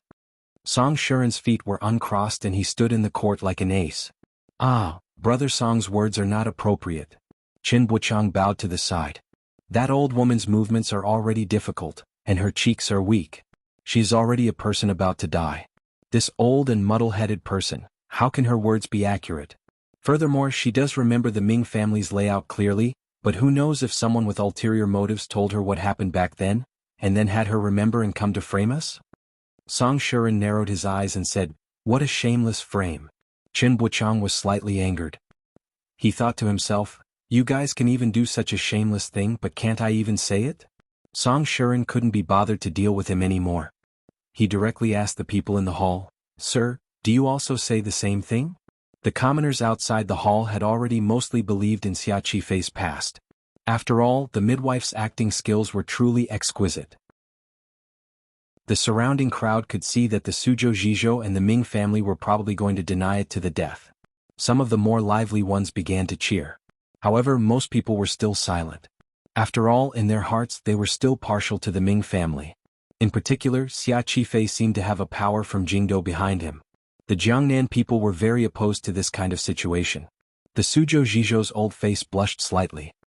He knew that it was not appropriate to deny the midwife's confession to the death. Looking at Ming Lansher's gaze, he knew he could only continue like this. He cleared his throat and said, "That midwife is indeed old and muddle-headed. The right to accept the truth is still in my hands. If it was a common case, then it would not be inappropriate for Sir Song to say it. However, Sir mentioned earlier that the Ministry of Justice is classified as third class. This matter of the Ming family property is, without question, a first-class case. If there is no more detailed and reliable evidence, I truly cannot judge the case. Song Shuren had been waiting for these words. He furrowed his brows slightly and pretended to be disappointed. In a sharp voice he said, "Sir, this won't do. The matter has been so long ago, where can we find other evidence? I have already found a witness. If you say it won't do, then what kind of evidence do you need?" The Suzhou Jizhou's heart was slightly happy. No matter how arrogant and famous Song Shuren was in court, he would still be needed like dough by us officials. No matter what kind of witness he brought up, I would always find a way to not accept it. Hearing Song Shuren's panicked question, he unconsciously said, "Witness and material evidence are both present before the case can be decided." Song Shuren did not wait for him to continue. His lips parted and words shot out like a cannon. "Sir? Who will judge the case?" "Naturally it will be me. Since it is you who will judge the case, dare I ask what is material evidence?" Song Shuren was overbearing and did not give the Suzhou Jizhou any more time to react. The Suzhou Jizhou was slightly startled and hesitated to speak. Song Shuren raised his hands in a salute and stared straight into the other's eyes. "Just what is material evidence?" The Suzhou Jizhou jumped in fright at his imposing manner. It was as if he had returned to many years ago when he was taking the law exam. He unconsciously replied, "Traces, murder weapon, documentary evidence." "Documentary evidence? Good." Song Shuren's eyes narrowed into crescents. He gave a great compliment and said, "Sir is wise." The Suzhou Jizhou was startled again. He had no idea where he was wise. Hesitantly, he opened his mouth and asked, "Sir Song?" Song Shuren still did not give him a chance to finish his sentence. In a rush, he asked, "Sir, if there is documentary evidence, can it be used as proof?" "Naturally it can." Song Shuren once again cut him off. "If there is documentary evidence, you cannot deny it." The Suzhou Jizhou angrily nodded and said, "What are you saying? I'm also someone familiar with Qing law. How can I not know the power of documentary evidence? You, a litigation master, speak too rudely. If you can bring out documentary evidence, naturally, it will be more trustworthy than that midwife earlier." After these words were said, the Suzhou Jizhou suddenly felt that he had said something wrong. Why did he suddenly become so talkative? He unconsciously looked down the hall and saw Ming Lansher and Chen Buchang's shock and a glimmer of disappointment. The litigation master called Song Shuren had a pleased and evil smile on his face. Song Shuren repeatedly cut off the Suzhou Jizhou's words and completely blocked the response he had thought of. In the end, he suddenly gave an opening. After a few provocations, he had the Jizhou follow his intentions and confirm the importance of documentary evidence in front of everyone before he presented his evidence. This was to prevent the shameless scene of him not admitting it again later. In fact, this was just a very superficial psychological and verbal skill in debating. It was like dangling a sausage in front of a dog, but refusing to let it take a bite. In the end, when you stuffed a banana in front of it, the dog would be overjoyed and eat it all, forgetting that it originally wanted to eat the sausage and not the banana. Chen Buchang found that the Jizhou had fallen for Song Shuren's trick and sighed to himself. Earlier, he didn't have a chance to interrupt because Song Shuren spoke too quickly. Furthermore, his arrogant and shameless tone was indeed easy to anger. He and Ming Lansher met each other's eyes and shook their heads helplessly. They felt a glimmer of confusion in their hearts. Just what kind of documentary evidence did he have in his hands that could prove Xia Qifei's past? The Suzhou Jizhou knew he had been played by Song Shuren. Looking at that person's hateful smiling face, he wanted to order someone to beat him up. However, he could not do so now. He could only ask in a heavy voice, "Since you have documentary evidence, why didn't you present it earlier?" Song Shuren bowed respectfully and said, "I will present it now." The Jizhou smiled coldly and said, "If your documentary evidence has no effect, don't blame me for closing the case." Song Shuren smiled darkly and said, "Sir, don't worry. Although this documentary evidence is old, it is a dead object. It will not go senile, don't worry, sir." The Suzhou Jizhou choked unhappily. Song Shuren moved closer to Xia Qifei's ear and said something. Xia Qifei furrowed his brows slightly as if he had not thought he would have to take out that thing so quickly. It looked like proving his past was indeed a very difficult matter. He took out the little box from his clothes and carefully handed it to the advisor. His eyes kept staring at the advisor's hand holding the box as if he was afraid someone would take the box away in broad daylight. Looking at Xia Qifei's cautious expression, Chen Buchang furrowed his brows and moved closer to Ming Lansher's ear to ask, "Young master, can you guess what it is?" Ming Lansher's expression was slightly confused. Suzhou was not like Jingdo. There was no such thing as birth papers. What exactly was this documentary evidence? At this time, the Suzhou Jizhou had already opened the box. He and the advisor scanned it together and their expressions immediately changed. Ming Lansher and Chen Buochang were startled. The Suzhou Jizhou swept a complicated gaze over Ming Lansher. Song Shuren's face was full of smiles. He was incomparably calm, but he raised his voice an octave and said in a clear voice, "This documentary evidence is the will the old Ming master personally wrote. The will clearly states that all of the Ming family property will be left to the seventh son, Ming Qingqing. This will has always been kept in Sir Xia's hands. This is enough to prove that Sir Xia is the seventh son of the Ming family." Without waiting for everyone to wake from their shock, Song Shuren changed the topic and rushed to patch it up. Gazing at the Suzhou Jizhou, he smiled coldly and said, "Of course, some stubborn and stupid people can say that Sir Xia accidentally picked up this will and came to pretend to be a descendant of the Ming family. However, with the midwife in front and the documentary evidence in the back, if there is still someone who dares to frame him so openly, the eyes of the people are not blind and it's not like they don't have brains. Who among the officials of the Qing court and the people of Jiangnan would believe it?" The will of the old Ming master. The wind in the court changed abruptly. The people watching outside the yamen clamored. In the court, Ming Lansher and Chen Buochang seemed to have been struck by lightning and stood dumbly. Ming Lansher's face was full of shock as he muttered to himself, "Impossible, when did grandfather write a will? This must be fake." Song Shuren looked at the young master of the Ming family from the side and smiled insincerely. As expected, someone didn't even look at it and already said it was fake. Is young master Ming an immortal? Ming Lansher was still in a state of shock. Hearing Song Shuren's words, he angrily waved his sleeve and said, "This will must be fake." Hearing his words, Song Shuren felt proud in his heart. He knew that the situation he was most worried about had not happened. He had put in a timely patch.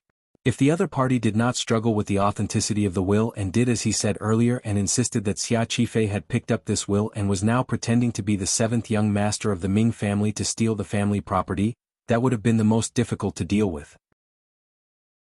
If the other party continued to be shameless to the end, he would truly have no way of dealing with it. Now the young master of the Ming family in his shock, only cared about whether the will was real or fake and did not accuse Xia Qifei of picking up the will to pretend to be him. Thus, as long as he could prove that the will was real, then the fact that Xia Qifei was the seventh young master of the Ming family could be confirmed. Song Shuren gently let out a breath. It looked like he was fooling around in court, but every word he said and the order of his plan had been carefully thought out. Only by doing this could he lead this difficult situation in the direction he wanted it to go. The best litigation master in the Qing kingdom indeed lived up to his reputation. The Suzhou Jizhou's face was ashen. He waved his hand for the litigation masters on both sides to come closer to the table and said, "The written evidence is here, but we don't know if it is real or fake." It was destined that Song Shuren would not let this Jizhou be happy today. He cut him off and said, "Sir, whether it is real or fake, we will know once we examine it." "What do you mean we don't know?" Chen Buochang was, after all, a famous litigation master in Jiangnan. He had long shaken off his earlier shock and knew that Song Shuren was using the tactic of beating the grass to scare the snake. He smiled slightly and said, "Sir, since the other party says this is the will of the old Ming master, then it must be examined. At this moment the young master of the Ming family is present. Why not have him come and take a look?" He turned to Song Shuren and warmly said, "Sir Song, you don't have any objections, right? As long as the young master doesn't go crazy and swallow the will, what harm is there in looking?" Song Shuren narrowed his eyes and smiled sinisterly. Brother Chen's ability to remain calm is indeed impressive. Likewise, Chen Buochang replied with a slight smile. The Suzhou Jizhou did not understand what these two litigation masters were praising each other about. Only Song Shuren and Chen Buochang knew that since it was a family property lawsuit, proving Xia Qifei's identity was only a primer. The most important part was where that enormous family property belonged. Even if the will that Xia Qifei took out was real, according to Qing law, the Ming family could still stand in an invincible position. Thus, Chen Buochang was not panicked, but Song Shuren was not happy. They both knew that the long road was still ahead. At this time, Ming Lansher had already walked over and was examining the will on the table with an uneasy expression. In the Ming garden, there were still many of the old Ming master's handwriting. The descendants of the Ming family read them every day and had long memorized them. Thus, when Ming Lansher saw the thin and dry handwriting on the will, he knew it was indeed written by his grandfather. And the paper used for the will was indeed the old Ming master's favorite Qingzhou paper. Ming Lansher's expression was slightly frightened. He bowed to the Zhizhou and retreated. Qin Buchang moved closer to his ear and said in a quiet voice, "Is it real or fake?" Ming Lansher furrowed his brows and said, "I'm afraid it is real." However, this young Master Ming had, after all, started to help the family take care of business these years. His will had been tempered to be firm and resolute. However, in an instant he felt a glimmer of strangeness. He then thought of some of the secrets his father had once revealed. His expression became strange. Lowering his voice, he said, "No, this is fake." Qin Buchang said with a strange expression, "Oh? How do you judge?" Ming Lansher gritted his teeth and said darkly, "My family's old ancestors' methods. If she wanted to act back then, why would she have left behind a will?" Qin Buchang was startled. He knew that the other party was talking about the old Ming matriarch. Thinking about it, it was indeed so.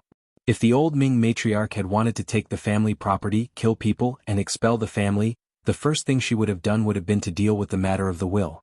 Logically speaking, this will could not have been left in this world. Then this will.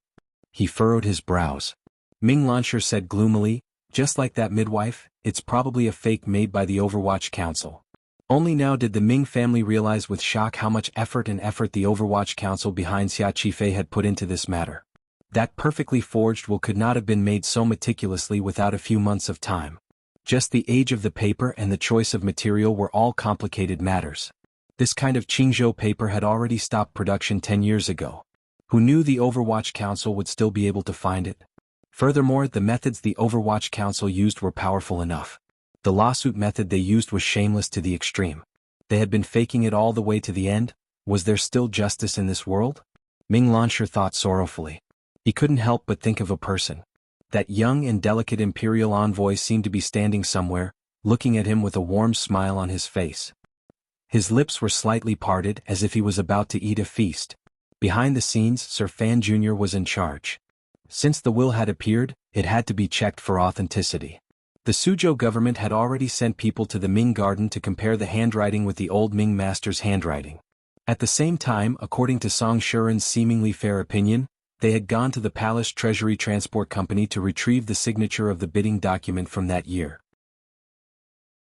At the same time, they had invited the officials of the Suzhou branch of the 4th Bureau of the Overwatch Council to come and check the age of the will and the paper used. Everyone knew that the Overwatch Council was best at doing this kind of work. Since they were good at making fakes, they were also good at discerning fakes. However, it was a fake the Overwatch Council had made. Asking the Overwatch Council to come and check it was like asking a wolf to solve the missing sheep case. The Suzhou Zhizhou cursed loudly in his heart, but he didn't dare speak badly of the Overwatch Council in front of everyone. He could only agree to this suggestion. At the same time, he had other thoughts.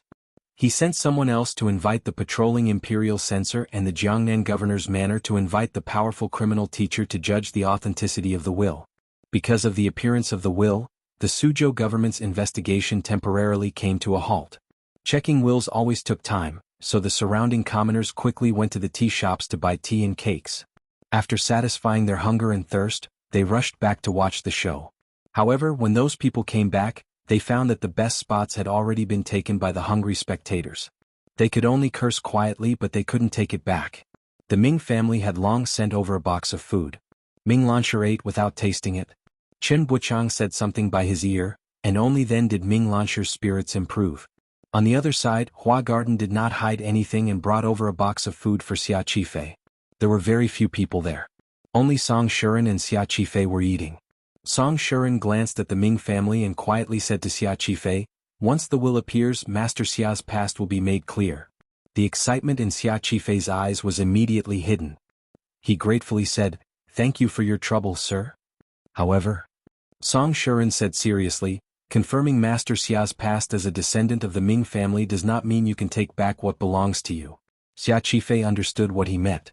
Song Shuren sighed and said, "The Qing laws are strict and follow scriptures. In the Qing laws, the rules regarding inheritance of family property are too rigid.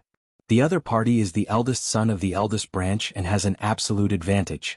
Even if you have the will of the old Ming master in your hands, it is impossible for the government to award the Ming family property to you. Furthermore, these Jiangnan road officials, looking at it, they all listen to the Ming family." Xia Qifei nodded slightly and said with a determined expression, "If I can clear my name today, it will be an unexpected joy. As for the matter of the family property, everything will be as you say. Sir has also said that this matter cannot be rushed. As long as the will is confirmed, it is fine not to fight this case." Song Shuren smiled slightly and shook his head. "We have to continue fighting. Even if we know we cannot win in the end, we still have to continue fighting. We have to beat the Ming family until they are badly battered and powerless to respond. We have to drag out the Ming family and embarrass them. I have this ability." This litigation master spoke easily and confidently, but in reality he had a belly full of complaints. He had been summoned all the way to Jiangnan by that Sir Fan Jr., who knew that he was going to fight a case that he was certain to lose. Furthermore, Fan Xian had ordered him to drag out the process of this lawsuit as long as possible. In this life, Song Shuren had only lost to Fan Xian once in court. Now he was going to lose a second time because of Fan Xian. When he thought of it, he was full of resentment. But there was nothing he could do. Who asked him to vote for Sir Fan Jr.? Who asked him to be generous?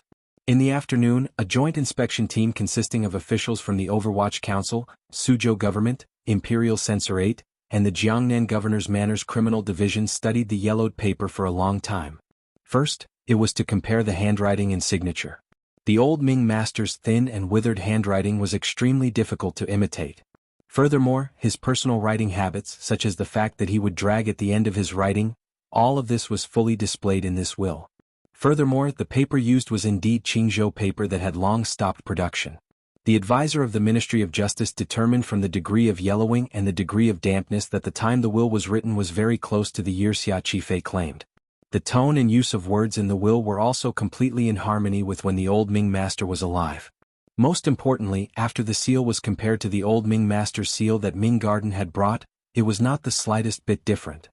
However, it was this lack of difference that made the experienced old official in the Jiangnan governor's manner feel a glimmer of strangeness. A will had been stored for a dozen years. The color of the seal was indeed old and faint, but the fine threads were still not the slightest bit different from the current seal. This was too strange. However, this old official also understood that this matter was very complicated. Furthermore, this point could not be considered suspicious, so he did not pay too much attention to it.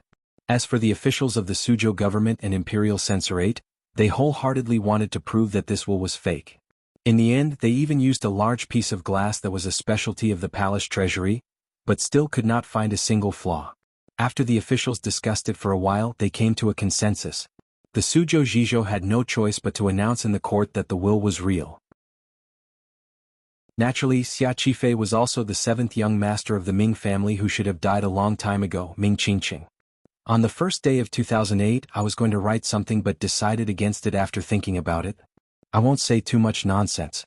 I just wish everyone a happy new year and live happily. Casting more monthly votes is good for the body and mind, haha. Last month I was fourth in the monthly votes. It has nothing to do with my ability to pull votes. Everyone knows that my ability in this area is very poor. It was all because everyone gave me face and gave me an extra 3,000 yuan as a bonus to buy a new mobile phone, a Nokia 6300, a subpar product.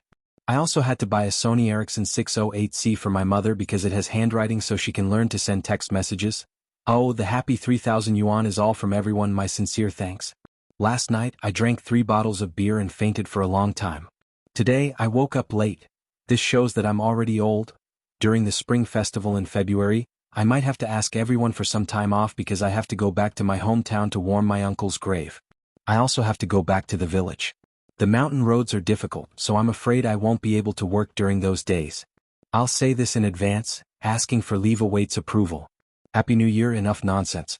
I said less nonsense but still so much nonsense. Of course this paragraph doesn't count. I wish everyone a Happy New Year, sincerely. To be continued. If you want to know what happened after, please go to www.cmfu.com. There are more chapters. Support the author, support the original reading.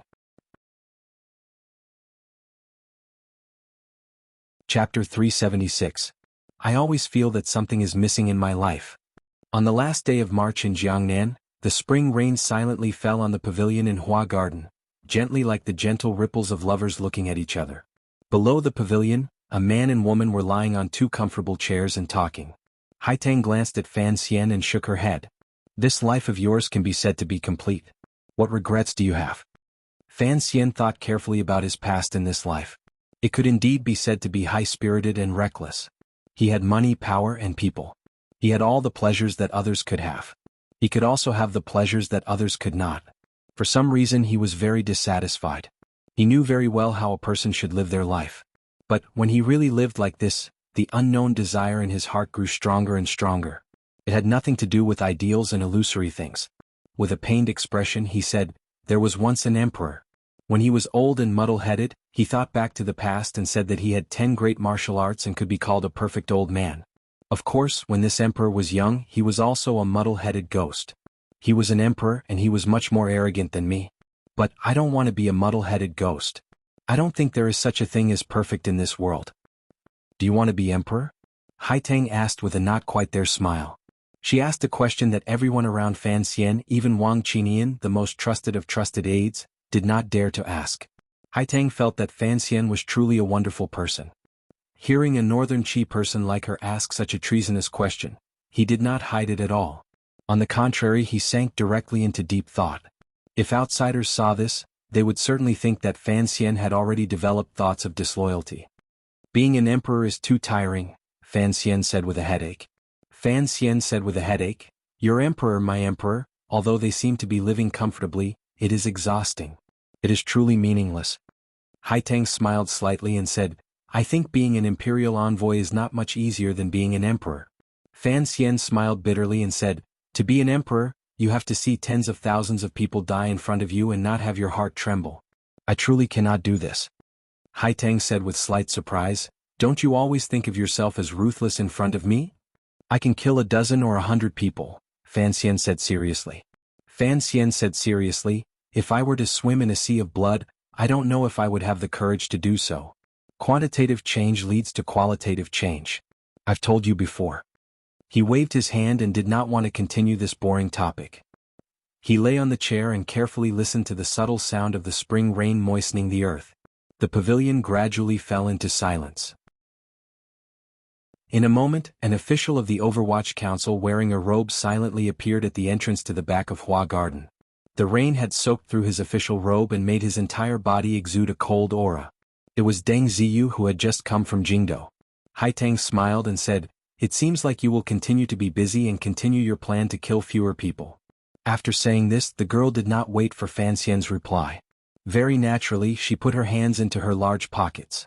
Dragging her feet and swaying her waist, she used the country girl's walk to leave the little pavilion. Fan Xian smiled slightly as he watched Haitang's departing figure. He only saw her gently swaying away in the light rain. The raindrops wet the hair at her temples. It looked like this girl had not used the Jinqi of Tianyi Dao. It was said to be close to nature, so naturally it was so. However, her feet, which were wearing cloth shoes, were not stained by the puddles on the ground. It looked like she had done something. Deng Ziyu saw Haitang leave and then silently entered the pavilion. He opened his mouth and said, "Just like yesterday, the court is still tangling with the articles of the Qing law. Although Song Shuren is sharp-tongued and has not lost much ground, in reality, there has been no progress.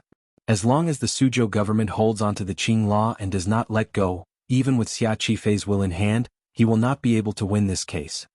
Fan Xian nodded his head to indicate that he understood. He then sank deep into thought. Today was the last day of March. The Ming family property case that had shaken Jiangnan had progressed to its 4th day. After experiencing the storm of the first day, the trial of the next few days had sunk into an impasse.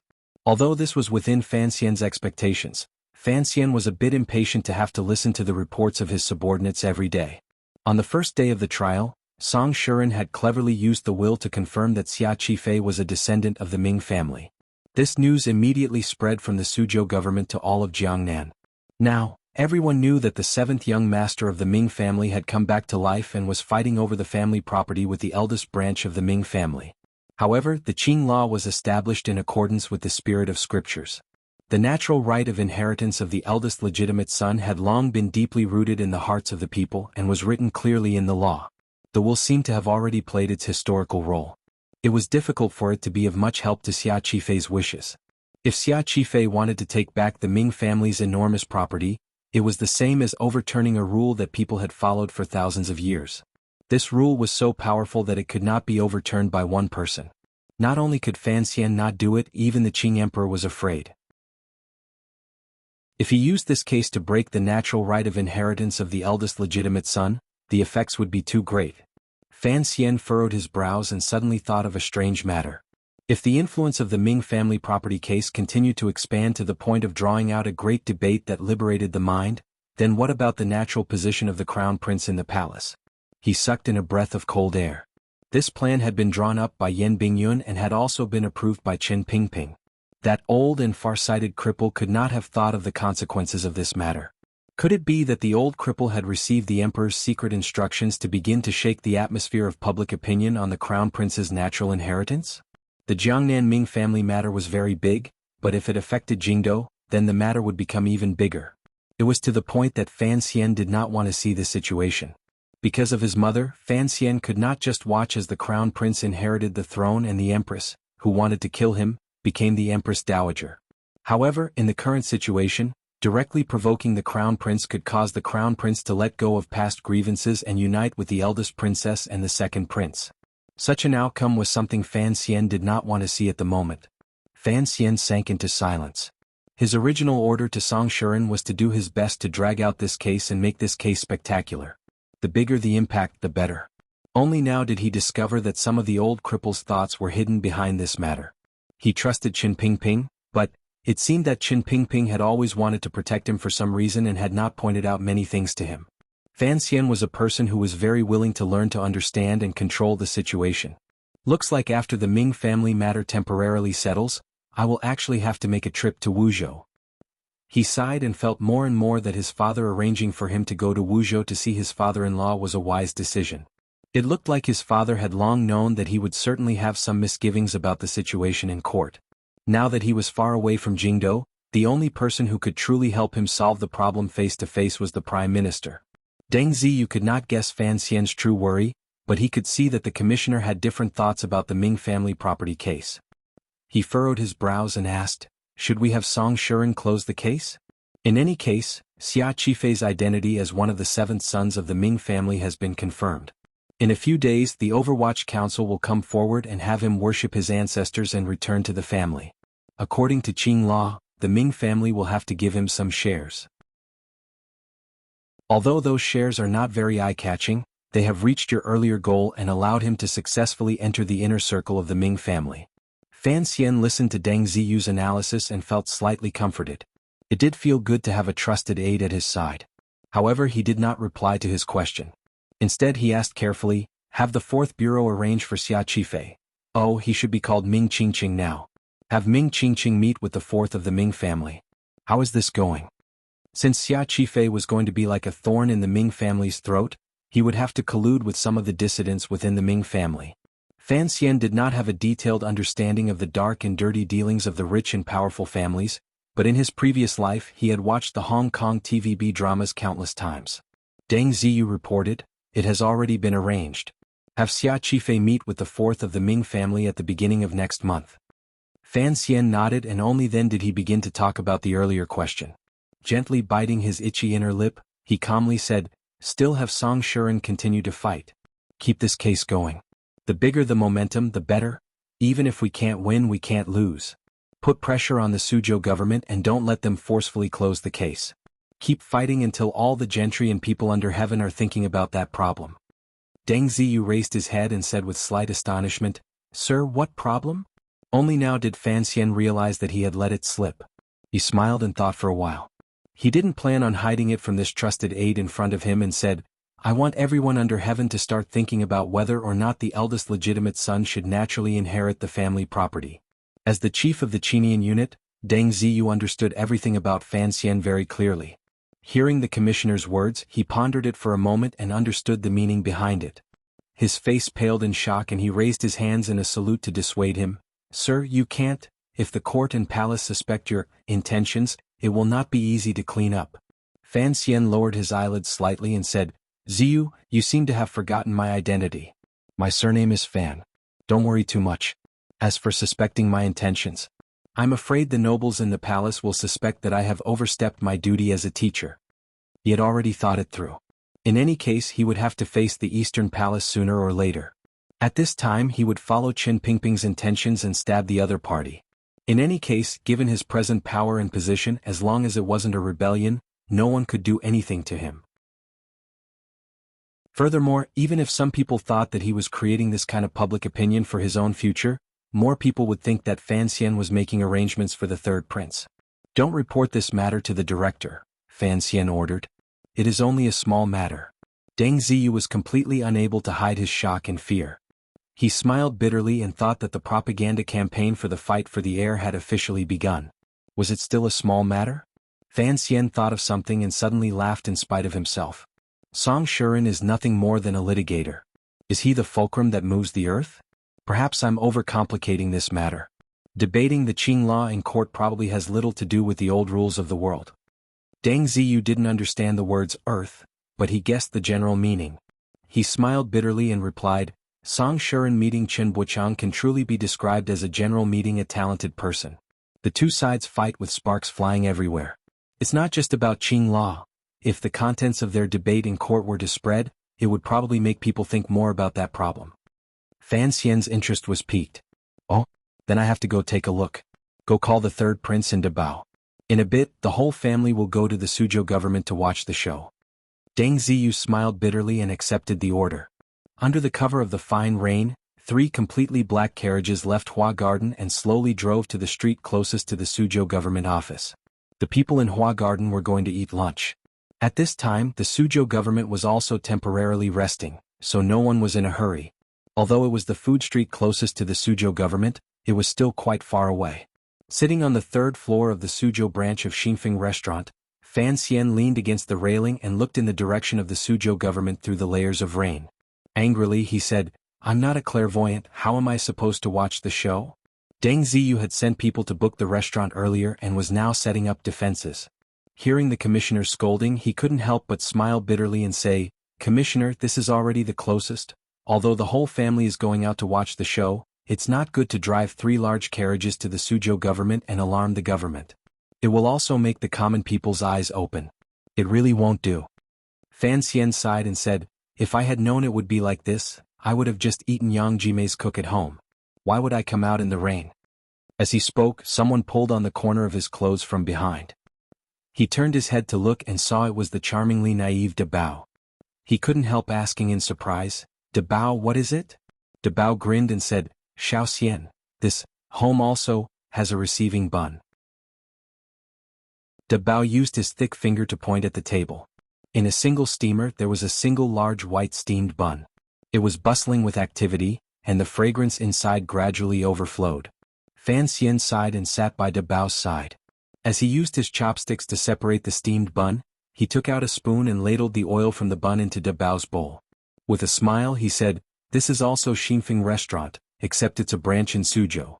The shopkeeper of Xinfeng restaurant, who had been carefully waiting on him to the side, quickly and attentively said, yes, young Master Lin, although Jiangnan is far away, the taste is not much different from Jingdou. Try it. Dabao mumbled a few inarticulate words and then began to attack the bun in front of him, leaving the shopkeeper cold to the side. It was Fan Xian who was a bit curious and asked, Shopkeeper, how can you say the words young Master Lin? The shopkeeper laughed dryly and said fawningly, what are you saying, Commissioner? In the old branch in Jingdou, you often take young Master Lin to Xinfeng restaurant to eat. This is a great honor for our little restaurant. Every time the old shopkeeper brings this up, he is incomparably proud and indescribably grateful. Although I am often in Suzhou, I know of your relationship with Xinfeng restaurant. How could I not serve you attentively? Fan Xian personally controlled the first bureau in Jingdou. The restaurant closest to the first bureau yamen was Xinfeng restaurant, so he often took Dabao to eat there receiving buns. At that time, as long as it was a noble person eating, no matter when, they would put on a grand display and hold a large banquet. There were not many people of Fan Xian's status who were so interested in receiving buns and zhajiang noodles. Thus, although Xinfeng restaurant was delicious because of its homely style, even though it opened 3 branches in the Qing kingdom and had a great reputation, its business was always ordinary. It was not until later, because it often received Fan Xian and Lin Dabao, that Xinfeng restaurant gradually raised its level in Jingdou. It attracted countless students and scholars who wanted to sit in the seat that the immortal poet once sat in and taste the buns that Sir Fan Jr. could not forget. This made the old shopkeeper of Xinfeng restaurant unable to contain his joy. The Suzhou branch shopkeeper knew that Fan Xian was his honored guest, so he flattered him like a tide. Furthermore, he was particularly attentive in laying out seasonings to remove the fishy smell. It made Fan Xian feel very comfortable. For a moment, even the gloom of not being able to see the scene in the Suzhou government had mostly disappeared. Fan Xian was eating noodles and De Bao was nibbling on buns. The third prince was eating a bowl of glutinous rice balls with a steadiness that did not match his age. Cici led a few serving girls to drink 2 bowls of porridge. She then stood under the eaves and watched the rain falling from the sky. She stretched out the eaves to catch it. Laughing happily, it was very lively. Fan Xian never cared much about his servants, so these girls were very lively. Hearing the laughter coming from behind him, his mood also improved. Waving his hand to summon Deng Ziyu, he said, "The Suzhou government should have already begun. Send someone to listen. It would be best if they could copy something for us to see." Deng Ziyu nodded and went to arrange for people. Fan Xian waved his hand again to have Gao Da and the other tiger guards go to the side to eat. Only then did he return to his work with the bowl of noodles. Naturally, he could not avoid once again stealing a piece of minced meat from De Bao's plate to eat. De Bao was as quiet as usual. His large stature expressed a small hidden bitterness. Ai Tang was nowhere to be found. At this moment in Xinfeng restaurant, it was filled with Fan Xian's subordinates, servants and family. He was very relaxed and happy as he admired the rain and picked at the white noodles, throwing all the thoughts in his mind to the side. Seeing that De Bao had finished eating, Fan Xian asked warmly if he still wanted more. De Bao shook his head.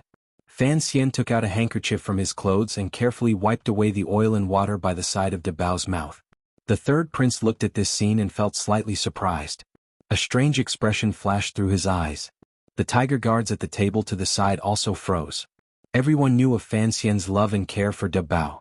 But, seeing this scene, there were still many people who could not connect Fan Xian with that ruthless and harsh Overwatch Council official. In the past, when they ate at Xinfeng restaurant, this scene had moved Deng Ziyu and Mu Tai. Today the tiger guards and the third prince might have a new view of Fan Xian. For an idiotic brother-in-law to be so attentive, it could not be simply explained with, "Love me, love my dog." Although Fan Xian did indeed love and respect his wife, if these details had always been a disguise Fan Xian used to buy people's hearts, no one would believe it. To do this from the bottom of his heart for so long, if that person was not a great evil, then he was a saint. Which kind was Fan Xian? In the rainy season of the Jiangnan waterways, it was impossible to have the saying that spring rain was as precious as oil. Thus, the fine rain gradually grew heavier. Heaven was not stingy in watering the earth. Fan Xian narrowed his eyes and looked at the rain outside the eaves, but his thoughts had already turned elsewhere. The council report had made it clear that this year, the rainfall upstream of the Yangtze River was not very abundant. Although it would have some effect on the restoration of the disaster areas, at least for now, he did not have to worry about the terrifying monster of spring floods. Thus, the matter of repairing the river works could continue smoothly. At this time, Yang Wanli should have just reported to Jingdo. It would probably still take some time before he could reach the river transport governor's yamen. As for the silver needed for the river works, the palace treasury bidding this time was 80% more than in previous years. On the surface, the amount had already been sealed. After a series of complicated procedures, it began to be transported to Jingdo. First, it entered the palace treasury. Then, by the emperor's decree, a certain amount was drawn into the national treasury and then sent to the river transport governor's yamen. Secretly, with the full cooperation of the Overwatch Council and Ministry of Revenue, and the careful accounting of the old officials Fan Xian's father had sent, a large sum of silver had already begun to be sent through different channels directly to the places needed by the river transport. The names used had already been prepared. Of this large sum of silver, a portion came from the palace treasury bidding silver and the amount of silver that the transport company had painstakingly squeezed out. There was also a large portion of silver that Fan Xian had temporarily borrowed from the northern Qi emperor through Haitang. In any case, the silver was placed in Taiping Money House. Fan Xian would use it first. As for returning it, that would have to wait for Xia Qifei to connect with Fan Xizha in the north and use the smuggled goods from the palace treasury to slowly return it. Although Fan Xian had done his best to cover up these matters, and the matter concerning the northern Qi emperor was covered up even more securely so that the Qing court in Jingdo would not hear any wind of it, the matter of transporting the silver to the river transport had long been mentioned by Fan Xian in a secret memorial to the emperor. Fan Xian had no selfish motives in this matter. He didn't even earn a single tael of silver. Furthermore, the entire matter had been operated in secret. It was impossible for Fan Xian to gain any reputation for loving the people from this matter. All of the benefits that had been created belonged to the people of the Qing kingdom. In the end, it was also the emperor who had benefited. Naturally, the emperor had tacitly agreed to this matter. Presently, the only question Fan Xian needed to explain to the emperor was how exactly he had obtained this large sum of silver. Since he couldn't say the Northern Qi emperor, this great financial backer, he needed a good reason. Fan Xian had already made arrangements for this matter at the beginning of his plan. A portion of it was the bribes he had obtained from his 2 years of official business, another portion was the benefits he had obtained from overthrowing the Cui family last year, and another portion was the land he had scraped from the Palace Treasury Transport Company after he went to Jiangnan. In the future, if he still couldn't reconcile the accounts with the emperor, Fan Xian still had one last move. He would say that this silver was left to him by Uncle Wu Zhu. He didn't think the emperor would go find Wu Zhu to confront. If the river transport was really good, perhaps the emperor would be pleased and use this year's generous palace treasury bidding silver to return a portion to Fan Xian. As for the Ming family, Fan Xian had his own arrangements. The investigation was slowly progressing. However, at the moment it was all covered up by that dazzling lawsuit. For Fan Xian, dealing with the Ming family was indeed a long-term task. He could only gradually nibble away at it. If his methods were too fierce and he suppressed the Ming family too much, it would affect the stability of Jiangnan.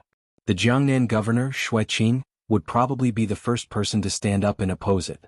For the rule of a dynasty, stability had always been an overwhelming requirement. The survival of the Ming family was not actually on the Jiangnan lawsuit. Rather, it was on the struggle in the Jingdo Palace. If the master of the Ming family, the eldest princess and the princes fell in the struggle for power, the Ming family would find it difficult to protect their basket of eggs. If Fan Xian lost, the Ming family would be able to raise their eyebrows again, and Xia Qifei would have to flee in all directions like a stray dog. If Fan Xian and the eldest princess continued to maintain their current situation of neither rising nor falling, then the Ming family would only be like it was now. Suppressed by Fan Xian to the point of struggling at death's door, but it would never collapse. It would stubbornly and humbly live on, struggling and waiting. "Sir." A light call pulled Fan Xian out of his thoughts. He shook his head dizzily. Only now did he realize that the light outside was much dimmer than before. It was not only because the rain was getting heavier, but it was also because it was getting late. Only now did he realize that his thoughts had taken up so much time. Thinking of this, he couldn't help but sigh. It looked like Haitang was right. His days were not much easier than the emperor's. Glancing at Cici, who was already tired from playing and resting by the railing, Fan Xian used his eyes to indicate for a little girl to put a coat on her. He then glanced at De Bao, who was speaking uneasily with the third prince. Only then did he pull himself together and take out his addictions to watching the show. He said to Deng Ziyu, "How is it over there?" Deng Ziyu smiled and handed over the paper in his hand. He moved closer to Fan Xian's ear and said, "These are the arguments recorded in court. Sir, do you want the 8th Bureau to compile these arguments into a collection and publish them throughout the world?" This was a very sinister and daring idea. It looked like Deng Ziyu had finally approved of Fan Xian's way of thinking. He knew that the Overwatch Council would no longer be able to maintain its neutrality like it had in the past in the fight for the throne. Fan Xian laughingly scolded, "It's fine if it's just a rumor, but if it's printed into a book, won't the palace hate me to death?" Hearing the words palace, the third prince at the other table glanced over. Fan Xian pretended not to see inside. Speaking of the 8th Bureau, there are too few people in Jiangnan. That matter has not had any effect up until now. He was talking about the operation to publicize Xia Qifei's story in Jiangnan. Fan Xian had thought that with the 8th Bureau working together, they would be able to beat the second prince until he had no power to retaliate in the battle of rumors in Jingdo. Now, with the tragic story of Xia Qifei losing his mother and being banished as a script, and with the verdict of the Suzhou government as evidence, they could have caused a stir in Jiangnan and completely destroyed the good image the Ming family had built these years. Unexpectedly, the Ming family's power in Jiangnan was so deep. There were too few people in Jiangnan from the 8th Bureau. The Ming family had also sent many storytellers to make noise outside. In any case, they were connecting this family property lawsuit to Xia Qifei's underworld background and the Jingdo officials' conspiracy. Comparing the two, Fan Xian's reputation was much worse.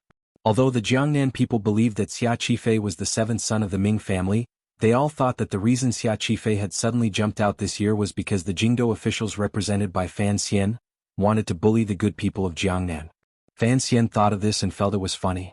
It looked like the master of the Ming family, Ming Qingda, who had been pretending to be sick in bed, indeed had a very detailed understanding of his way of doing things. His methods of responding and speed were also incomparably accurate and fast. Ming Qingda was indeed not a simple person. The power was in his hands and not in Jiangnan, so Fan Xian could easily see the dispute with the Ming family as a game. He did not have much enmity toward Ming Qingda. On the contrary, he had a faint admiration. After he read through the paper Deng Ziyu presented, he couldn't resist laughing out loud. There were many wonderful people in Jiangnan, and Song Shuren from Jingdo was not bad either.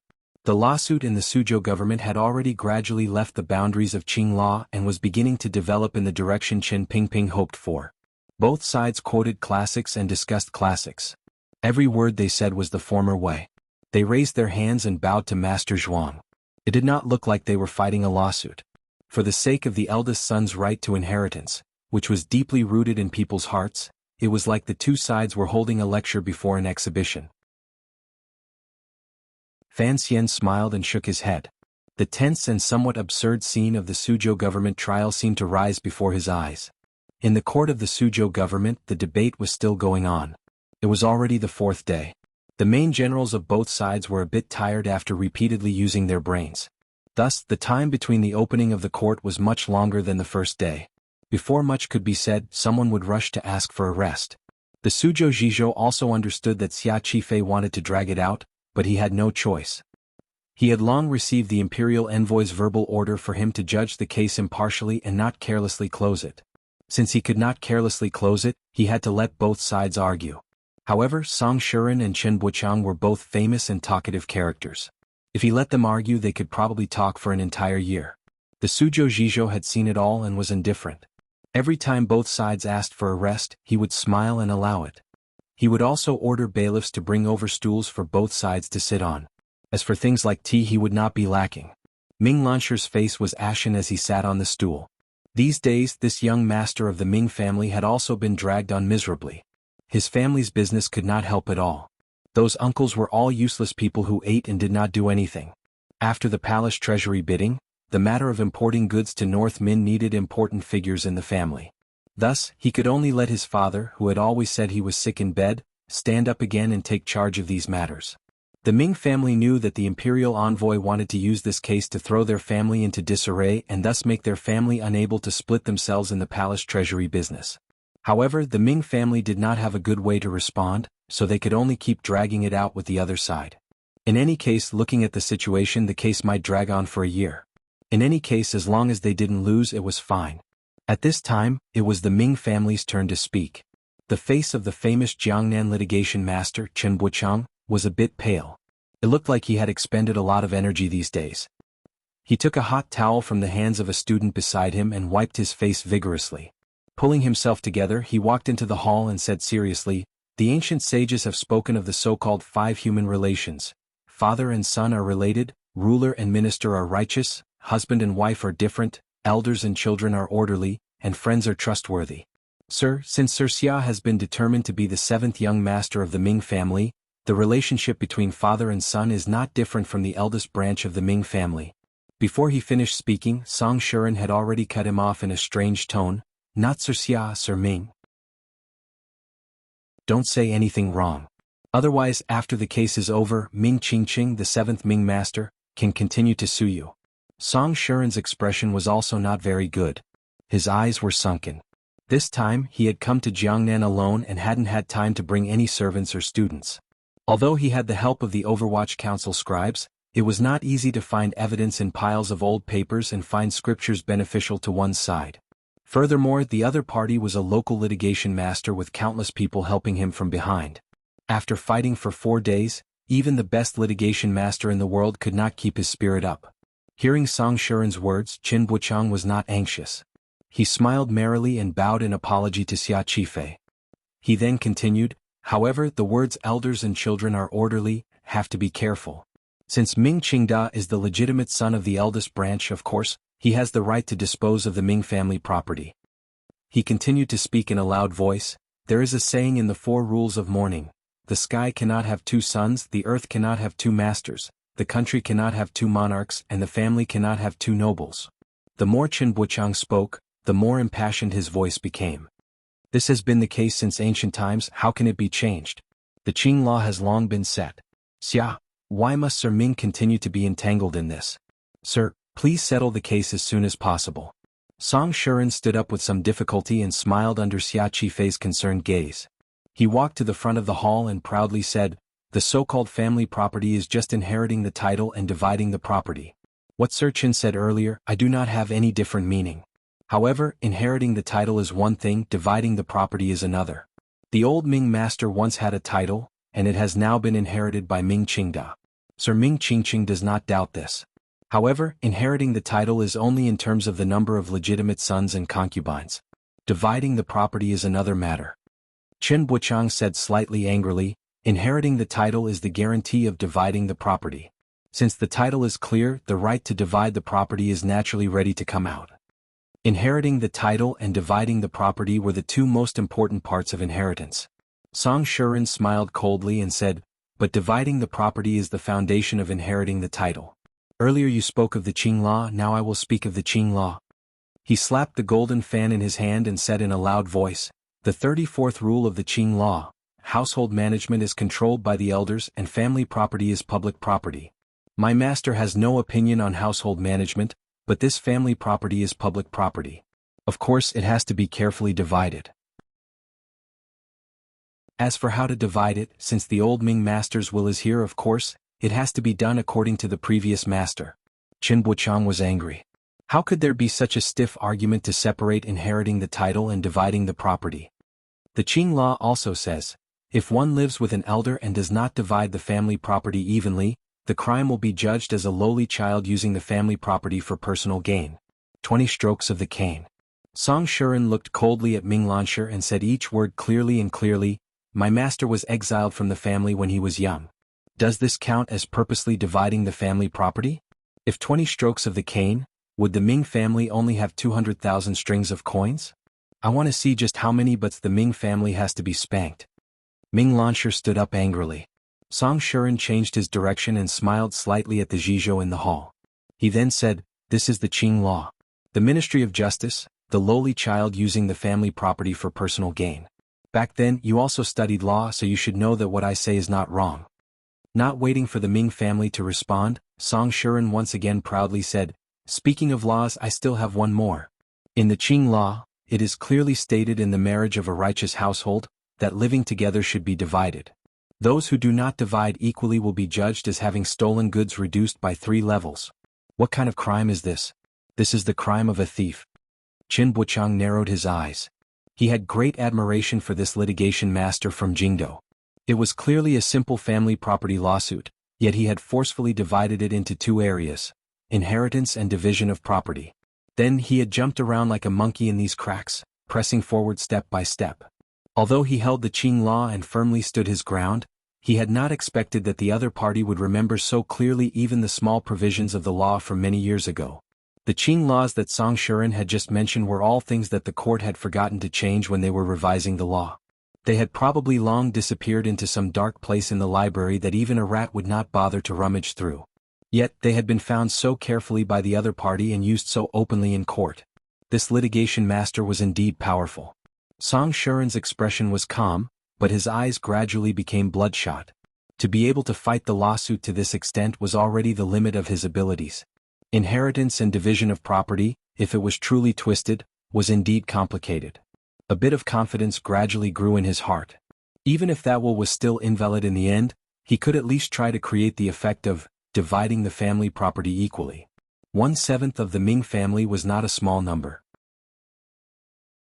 Although he could not understand Fan Xian's ambitions, since the imperial envoy thought so highly of him, he had to fight this lawsuit beautifully and write the most beautiful and glorious stroke for the profession of litigation master. To be able to participate in a battle at such a level as the Ming family property was already of the highest level for a litigation master. For larger matters, such as the inheritance in the palace, what right did a mere litigation master have to speak? Furthermore, if the court had not split into 2 sides and occasionally formed a power struggle, the Ming family property lawsuit would not have been able to go to court, much less be filed. Song Shuren would not have had the opportunity to participate. Thus, although he was very tired, he had a kind of morbid excitement. This kind of opportunity was too rare. He had to grasp it. If Song Shuren knew that the lawsuit he fought in Jiangnan would stimulate certain people's sensitive nerves and thus indirectly bring about certain people's cooperation and bring the conflict between Fan Xian and those people to a state of confrontation earlier, even if he was given a few more stimuli to leave his name in history, he would only be so scared that he would quickly hide his identity and slip away. Song Shuren did not care about that problem. The so-called family property was something everyone wanted to fight over, regardless of whether it was the Ming families or the emperors. Haven't eaten lunch yet. I'm starving to death. Going out to eat. Maybe there are some typos, please forgive me. In the end, I still sincerely call for everyone to cast a monthly vote. Thank you very much for every vote everyone has cast. Since I've started to poll for a monthly vote, I will continue to poll. Witness? To be continued. If you want to know what happens next, please log on to www.cmfu.com. More chapters. Support the author. Support original reading.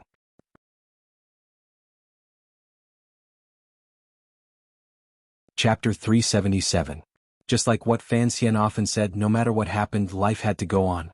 Thus, when time had already entered the 4th month of the 6th year of the Qing calendar, the Jiangnan area had not changed much compared to previous years.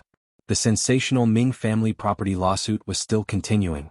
After the palace treasury bidding, the various royal merchants began to receive goods and sell their goods.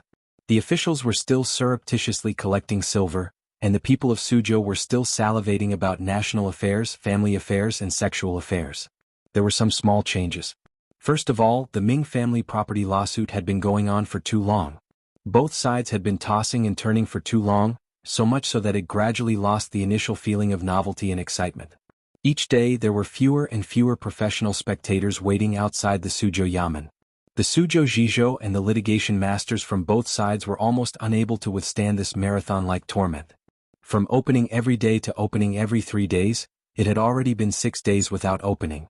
Song Shuren and Chen Buchang were still, with the help of their respective powers, digging their heads into piles of old papers and moldy Qing laws to find evidence against their side.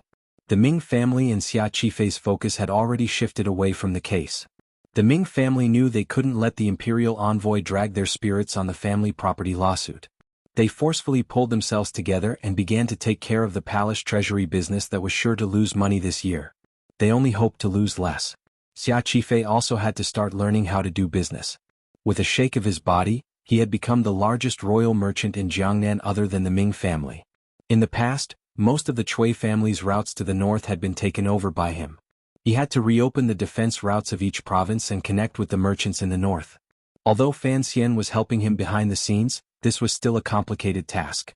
The day before he left Suzhou, Xia Qifei used his identity as the 7th young master of the Ming family to treat the Jiangnan magnates who were still in Suzhou to a meal. That night, the nobles gathered, the carriages flowed endlessly, and the merchants coming and going were oppressively noble. They directly stole 70% of Suzhou's aura of wealth. All of this aura of wealth gathered at the place Xia Qifei was treating, the Suzhou branch of Baoyue Brothel. After a delay of a number of days, the Suzhou branch of Baoyue Brothel finally opened for business. This building had originally been bought for the Ming family's Bamboo Garden restaurant. It was the busiest place in Suzhou. Shi Chanli took the 50,000 liang of silver and went around to take care of it. The various levels of government also gave Fan Xian enough face and waved their hands to let him through. Once the renovations were finished, they should have opened for business. However, because of some problems in the middle, it had been delayed until today.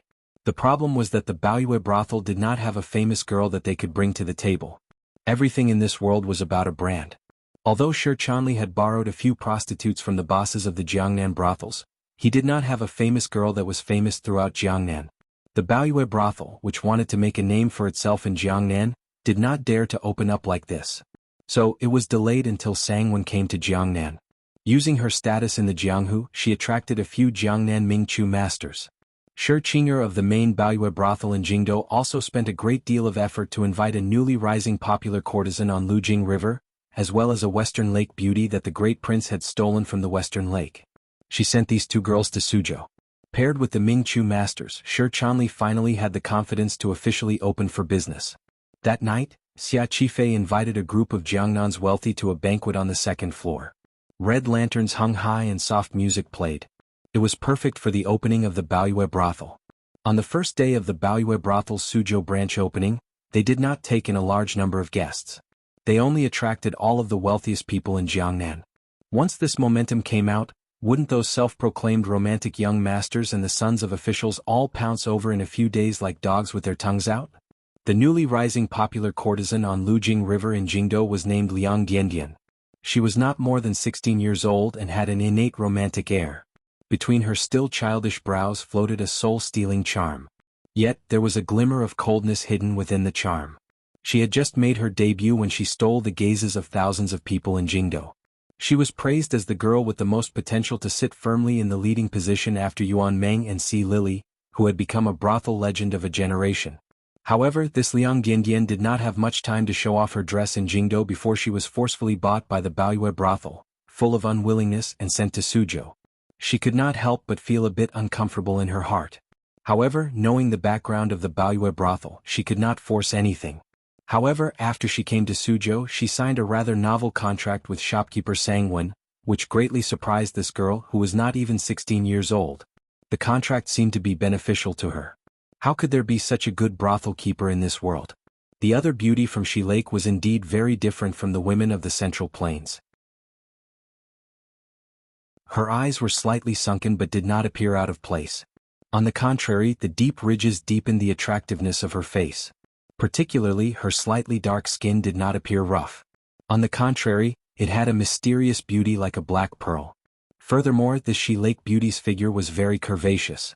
Her front and back curves made the tongues of the Qing kingdom, who were used to the light taste of Chinese women, dry. However, this Shi Lake beauty's background was even stranger than that of Liang Diandian's. This Shi Lake beauty's surname was Ma, and her name was Suasua. She was the princess of a Shi Lake tribe. The great prince had led the army on an expedition to the west and had completely defeated the Shi Lake. No one knew how many tribes he had conquered. In order to show his sincerity in surrendering, the leader of the second largest tribe offered his precious daughter to the great prince. It was a bit like a marriage gift. Unexpectedly, the great prince was a crude person. He treated the daughter of his enemy like a female slave. Particularly after marrying the great princess of northern Qi, it was even more inconvenient for him to keep this Shi Lake beauty in his manor. Thus, the moment he heard that Fan Xian was opening a brothel in Jiangnan and lacked a leading lady, he had rushed her to Baoyue brothel and then sent her to Suzhou. Between the opening of Baoyue brothel and the opening of Jingdou, the 8th Bureau had already helped Fan Xian with a sufficient advertising campaign. Although the 8th Bureau did not have many ways to deal with the Ming family in Jiangnan, it was a simple matter to mold these two girls into peerless beauties that could only be found in heaven and not in the mortal world. Shi Chanli played along with the guesses and rumors about these two girls in the marketplace and cleverly had the two girls choose a few days ago to sit in a carriage outside Suzhou for a walk. The walk was nothing more than a show to let the lecherous men of Jiangnan see the peerless beauty of these two girls from a distance. Along the way there were countless lechers following Baoyue brothel's carriage. The green plains in front and behind the carriage had been completely flattened by the men's feet or horse hooves. The so-called walk was really flattening the green grass. Thus, everyone in Jiangnan knew what kind of two girls Baoyue brothel currently had. Their appetites were finally whetted. Today the Baoyue brothel branch was opening, but these two leading ladies did not go out to see the guests. Even people of such status as the masters of the Quanzhou Sun family and Lingnan Xiong family did not have the right to have them go out and sit with them for a while. Because these two girls were very obediently and quietly sitting in a room, sitting next to a young man, gently raising their wrists and raising their cups, feeding the young man food and wine. In front of this young man, no matter how much resentment these two girls had in their hearts, they did not dare show it. They did not even dare to casually demonstrate their best skill at bewitching men's hearts. In this world, they relied on nothing more than their own appearance and meticulous and kind thoughts.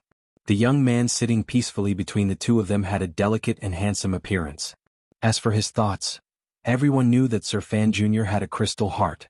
There was nothing in this world that he did not know, and there was no person that he could not see through. Fan Xian shook his head and indicated for the two girls beside him to stop waiting on him. If it was said that with two beautiful and gradually rising girls in Jiangnan surrounding him, it would be a lie for a normal man like him to not have any thoughts in his heart and not want to drink the soup on the other end. However, his thoughts were indeed not in these areas. He looked at Liang Diandian and sighed, thinking, how could this 16-year-old girl be so seductive? Her watery eyes seemed to speak. Thinking of this, he couldn't help but think of the question that had troubled him for a long time. Just how old was Duo Duo? Looking at Liang Diandian's affectionate eyes, Fan Xian knew that this girl was only professionally trying to climb to a backer. However, when he turned his head and saw the Western Hu beauty, Fan Xian's heart cried out bitterly. Ma Suosua was originally a Western Hu princess, but now she was in a ditch. This Ma Suosua had probably long accepted her fate. In this world, women were nothing more than goods in the hands of men to be sold at will. Now that she had been sent to Jiangnan by the great prince, Baoyue brothel did not seem very scary. Shopkeeper Sang and Master Shi were also not fierce. This Sir Fan in front of him was also very beautiful. It seemed that he was much happier than staying in the manor and doing hard labor, being watched coldly by the great Wang Fei, and not knowing when he would lose his life. Fan Xian looked at Sang when sitting across from him and sighed sorrowfully. What is this? Isn't the great prince bullying people? Sangwon was startled. Opening his somewhat large mouth, he laughed and said, Miss Suosua is indeed very beautiful. It is just that Darren has rarely seen Hu people, so for a moment you are not used to it. His First Highness is not deliberately deceiving Darren. Fan Xian snorted. In his previous life he had seen countless Western beauties and had once been a loyal fan of Ajiani. Of course he could see the attractiveness of this Western Hu beauty. However, the great prince was not afraid of heaven or earth. Now he was so scared that he had sent this girl to Suzhou. It was clear that after the great princess of Northern Qi married to Southern Qi for many months, she had finally successfully transformed into that lioness from the east of the river. The great prince had sent Ma Suosua to Suzhou because he wanted to protect her life. Since it was so, it meant that even if the great prince had no affection for this Western Hu beauty, he still felt a glimmer of pity. Under these circumstances, would Fan Xian really have Ma Suosua go receive guests? He would probably have to raise her carefully. What if one day the great prince suddenly became interested and came back to him in his dreams to play the horns and reminisce about beauties in his drunken stupor? What would he do then? Are you really not letting them go out to receive guests? Shi Chanli walked in from outside. He had probably drunk some wine with the merchants. His face was slightly red and his words reeked of alcohol. He stared blankly at Fan Xian. Fan Xian furrowed his brows and thought for a while. He turned his head and glanced at Liang Diandian's thoughtful expression. He knew that if he really kept Somama, Liang Diandian would need to be comforted. After a moment of composure he said, Right now we are just making a name for ourselves. There is no rush to have them go out to receive guests. He smiled slightly and said, However, find some time occasionally for you two to go out and play a song or dance a little. Liang Diandian was slightly startled. She and Somama bowed and agreed at the same time. Somama's official words were still not very nimble, but her eyes already showed her gratitude toward Fan Xian. Fan Xian continued to smile and said, A wife is not as good as a concubine is not as good as stealing is not as good as not being able to steal, and not being able to steal is not as good as having one's heart itch every day but still not being able to touch. Let the men of Jiangnan endure for a few days and learn the principle of only watching from afar and not getting close. In the end he said to Sang Wen and Shi Chanli, Men are all lowly animals. If you can understand this business will be easier to do. Hearing these words, Shi Chanli was slightly embarrassed and felt a bit unsatisfied. However, Sang Wen covered her mouth and laughed. Take the two of them out to meet Xiong Bailing and those old fellows. With these merchants bragging about them, their reputation will be even better. Fan Xian closed his eyes and waved his hand. Liang Diandian held Somama's hand and rose to bow to Fan Xian. She then left with Sang Wen's lead. Fan Xian had Shi Chanli come closer and lowered his voice. Somama, watch over her. While you're at it, spread the news and let everyone know that she is the great princess, woman. Shi Chanli replied in shock, What if it gets back to Jingdo? I want people to know that my relationship with the great prince is not bad. Fan Xian licked his dry lips and took a sip of light wine. He smiled and said, At this time, everyone is still showing their cards. More importantly, this is their family matter. Why should I wipe their butts? He huffed through his nose and said, I traveled south with the great princess. Of course, I know that she is not a kind person. The great prince appears straightforward, but he also knows that in this world, probably only I, the great princess, will give him some face. Since he wants me to exert myself, of course I have to pay a price. Fan Xian was purely unhappy. He thought to himself, I'm working my ass off in Jiangnan while you brothers and princes are busy with family matters in the capital. It made him feel very unfair. The Suzhou branch of the Baoyue brothel was not just used to launder money or make money. It was purely Fan Xian's own business.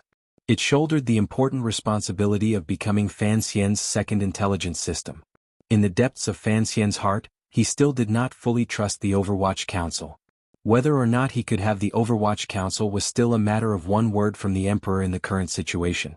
Thus, during the renovation, the brass pipes had already been laid out according to the layout of the old buildings in Jingdo. The people his father had sent to be responsible for gathering intelligence had hidden it from the corresponding officials and moved into the building before the girls. Currently, the square building was in a state of intoxication. The voices gradually grew louder, but the room Fan Xian was in was unusually quiet. He stood up and first went to the toilet behind the bed to empty the contents. He then adjusted his breathing and took off the commoner's clothing he was wearing. From the cabinet, he took out the work clothes he had not worn in a long time. He tried it on and found that it fit him well. It looked like this half-year of life and power had not quickly made his figure go out of shape. Very strangely, he sat for a while longer. After confirming that he was beginning to get used to the feeling he had not seen for half a year, Fan Xian pushed open the window of the room. His fingers dug forcefully into the wall under the pitch-black night and slid down into the darkness like a gecko. Ever since his meridians had been greatly injured by the Jinqi explosion in his body, he had begun to be more careful with the circulation of his Jinqi. When there was no need, he no longer tried to push the Jinqi out of his palm and then pull it back. This method truly consumed too much of his mind and Jinqi. His feet touched the ground. He made a few turns in the complicated corridors and found the back door of the Baoyue brothel branch. Pushing open the door, he walked out and saw the carriage that had been waiting for him in the alley. Deng Ziyu sat in the driver's seat. He wore a straw hat on his head and covered most of his face. Gao De sat in the carriage and lifted a corner of the curtain. He looked outside cautiously. Fan Xian flashed in and gently spat out one word, "Go." "Sir, how are your injuries?" Gao De was not afraid of Fan Xian's cold gaze. His highest duty was to ensure Fan Xian's safety. Before he had confirmed the information, he truly did not dare to let Fan Xian take any risks. As for Fan Xian's strange injuries, there were different theories, but most people thought he had recovered a long time ago. There were only a handful of people who truly knew the inside story. Eunuch Hong was certainly one of them. However, the Emperor had caused Fan Xian's heart to chill and maintain his silence. Although Gao De had been fooled by Fan Xian at the beginning, he had been by Fan Xian's side these few months. Of course, he could see that the commissioner's current state of Jinqi was completely different from when he had gone to northern Qi. With the gift of Haitang's heart of Tianyi Dao, no one knew how much Fan Xian's injuries had healed other than himself, not even Haitang. He lowered his head and quietly said, "I'm fine." Immediately after, he said, "Confirm her location?" Outside the carriage, Deng Ziyu nodded. After she escaped from Jingdo, she has remained in Suzhou. The council did not think she would be so daring, nor did they think that the Jiangnan officials would secretly provide protection for her. Thus, it was not until a few days ago that we found out where she lived. A cold smile rose to the corner of Fan Xian's lips. With the Ming family covering for her, of course, the Jiangnan officials would give her some face. It looks like the Jiangnan officials still do not think much of me. Gao De was, after all, the Emperor's tiger guard. Hearing these words, he furrowed his brows slightly and said, "Young master, should we notify the local authorities to arrest her? After all, criminal cases are never under the council's jurisdiction." Since Fan Xian dared to bring him here tonight, he wasn't afraid of what he would say to the palace. He shook his head and said, "If we notify the authorities, she might escape again. After all, she is the second prince and Hongqing's person. The Ministry of Justice's wanted posters are useless against her. It will not be easy to capture her openly.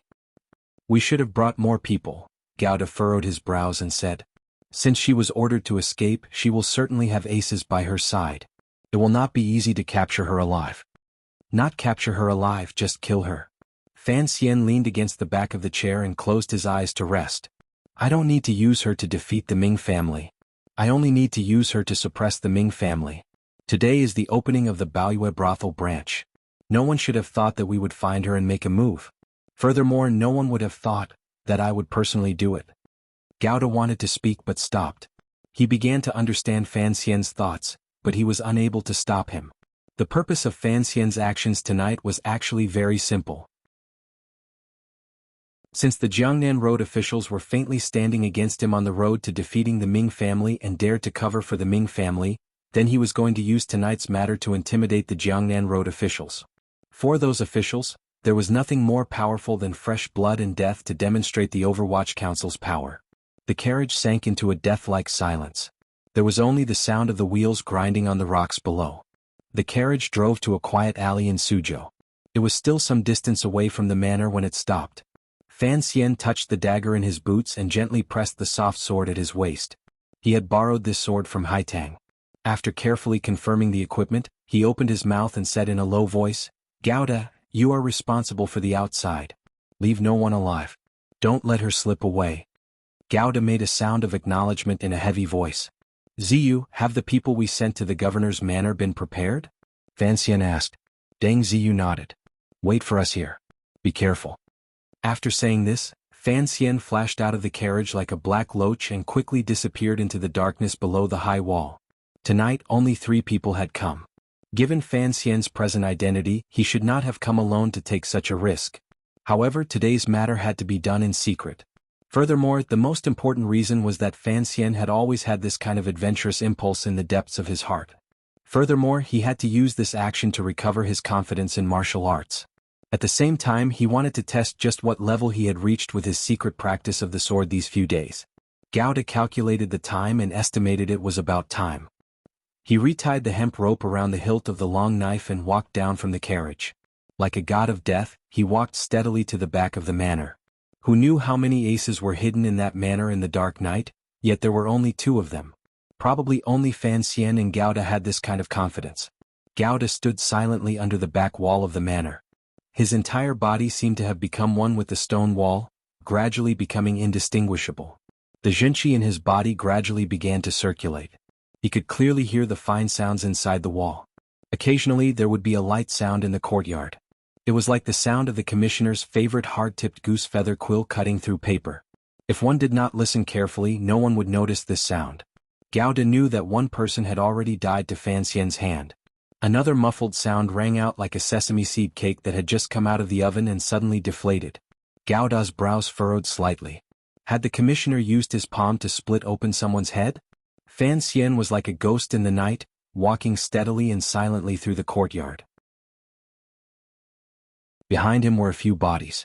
The wounds on the bodies were not obvious and there was not much blood flowing, but they were completely dead. The doors of the rooms beside him were wide open. The people sleeping soundly inside had not yet risen before they had been killed on their beds. The servants and serving girls in one of the rooms had also collapsed weakly on the bed. There were no wounds on their bodies. It looked like they had just been drugged. Until now, no one in the courtyard had discovered that a killer had already come close to them. Just as Qin Pingping had once taught him, no one could forever block a great grandmaster assassin.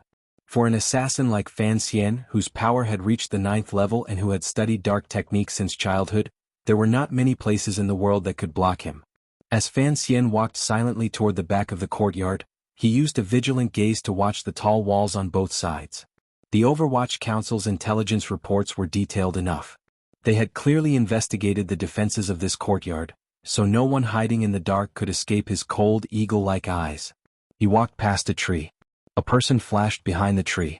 Holding a knife, he struck out noiselessly. Fan Xian's eyes looked forward. His expression did not change. His right hand was already on his waist. With a swish, he pulled out the soft sword. With a flick of his wrist, his left foot took a step back and the heel of his right foot turned slightly. His entire body tilted to the left at an ingenious angle. The sword in his hand followed along his forearm. Like an arrow leaving a bow, it stabbed out strangely. This sword seemed to contain a strange aura. It formed a perfect harmony with Fan Xian's entire body. The tip of the sword casually and cleanly pierced into the cartilage of the attacker's throat. With a crack, the attacker's throat shattered noiselessly. He spat out a mouthful of blood and fell. Fan Xian pulled back his sword. Even at this moment he still did not look in front of him or behind him. The door to the side room on the stone steps opened. A person discovered Fan Xian's existence and rushed down with a panicked and angry shout. Fan Xian raised his arms and held the sword horizontally in front of his chest. It was strange, as if he was committing suicide. However, he blocked all the openings in front of him. In the next moment, his feet rushed 3 steps forward. The sword horizontally, which seemed to be an impenetrable defense, instantly became a sudden attack filled with ruthlessness. When this strike passed, Fan Xian's entire mind seemed to be in front of him. His spirit and spirit were all in this strike. With such power, how could anyone block it? Fresh blood sprayed out and a head fell to the ground. Fan Xian's expression remained calm. He took 2 light steps to the right. Zhenqi rose swiftly from the snowy mountain and burst forth from his shoulder blade. Like a spring, he flicked his right arm out. It was like a hard willow branch in spring outside Suzhou being pulled down by a naughty child and then swiftly flicked back. With such a poetic and picturesque flick, the sword in his right hand was like the last ink dot of a master painter, gently sprinkling down. It just so happened to land on another person's throat. Another person was killed. Fan Xian had used 3 strikes and killed 3 people. What kind of swordplay was this? If Gauda was in the courtyard at this moment, he would certainly cry out in surprise. If Haitang saw this scene, she would certainly know why Fan Xian had been hiding from her these days when he was practicing martial arts. If Yun Jilan, who was playing with the shadow in Jiangnan, saw these 3 strikes, he would certainly be dumbfounded on the spot, wondering when his teacher had taken in such a young disciple. Sigu sword. Sigu sword. Sigu sword. The Sigu sword that focused on the front and ignored the back, looked left and ignored the right. After stabbing all the hatchet men who had woken up in the courtyard to death, Fan Xian lightly shook the edge of his sword with satisfaction. He was very satisfied with the results of tonight's training. The shadow assassin had stabbed him once and almost killed him. The compensation he had asked for from the other party in the end seemed to be enough to make up for the damage. Not everyone in this world was as lucky as Fan Xian to be able to learn the true essence of the Sigu sword. The key to the Sigu sword was not the power of the sword, much less the sword moves. It was footwork. Only footwork could completely concentrate a person's strength into a metal sword. Fan Xian faintly felt that the footwork was not even the most important part. The key was the kind of ruthlessness that focused on the front and ignored the back, looked left and ignored the right. Each strike had to be done with full strength. Murderous intent swept forward. The gods could not stop it and the heavens could not hinder it. The so-called looking around was actually not caring. Thinking of this, Fan Xian silently shook his head. He thought of the white-clothed shadow strike in the hanging temple that seemed to be able to cover up the light of the sun. If he had not been the one facing this strike at the time, perhaps the shadow would have mercilessly killed him under the sword. A cold sword illuminated the courtyard. Everyone who could die died under this sword. Only 2 people escaped through the back wall. Fan Xian did not pay them any attention. He just carried the long sword on his back and quietly walked toward the quiet bedroom. Outside the back wall there were 2 swishing sounds. Gauda pulled back his long knife and looked at the 4 pieces of flesh beside him. He shook his head. The bedroom door was pushed open by Fan Xian. He looked at the woman who had just woken up from the bed and only had time to light the red candle. She didn't have time to put on her clothes. He smiled slightly and said, "Master Yuan, long time no see." Yuan Meng, who was wanted by the Ministry of Justice all over the world and hiding in Suzhou, bit her lower lip tightly and looked at the godlike handsome young man at the door. A moment later she suddenly cried out in a hoarse voice, "Sir Fan Jr., why won't you let me go?" What a childish question, but I'm willing to answer it. Fan Xian slowly walked toward her and calmly said, "Your hands are stained with the blood of too many innocent women. Father has ordered that as a child I must be filial." A few strands of Yuan Meng's black hair floated weakly on her forehead. She smiled bitterly. "I was only following orders regarding the matter in the capital. As for the matter of the Ministry of Justice ordering me to be arrested, you should know that your brother and the 3rd prince you are currently teaching aren't clean either. If you want to kill me, then kill me. But don't try to use such righteous words to disgust me." Fan Xian raised his sword and smiled slightly. "Accept your fate. You are a bad person. If I was a good person, perhaps you would have a chance. Unfortunately, you also understand that I am also a bad person." Yuan Meng bit her lower lip nervously, shrouded in fear. Suddenly she let out a shrill laugh and said, "Ha! You want to capture me to deal with His Highness? Let me tell you it's impossible." After saying this, she gritted her teeth and committed suicide by taking poison. Her entire body suddenly froze. She fell onto the red quilt in the middle of the bed with a thud. Fan Xian shook his head, thinking that he had only wanted to kill her. With a wave of his arm, the tip of the sword pierced into the girl's throat. Continuing to pull in monthly votes. To be continued. If you want to know what happened after, please log on to www.cmfu.com. More chapters. Support the author. Support original reading.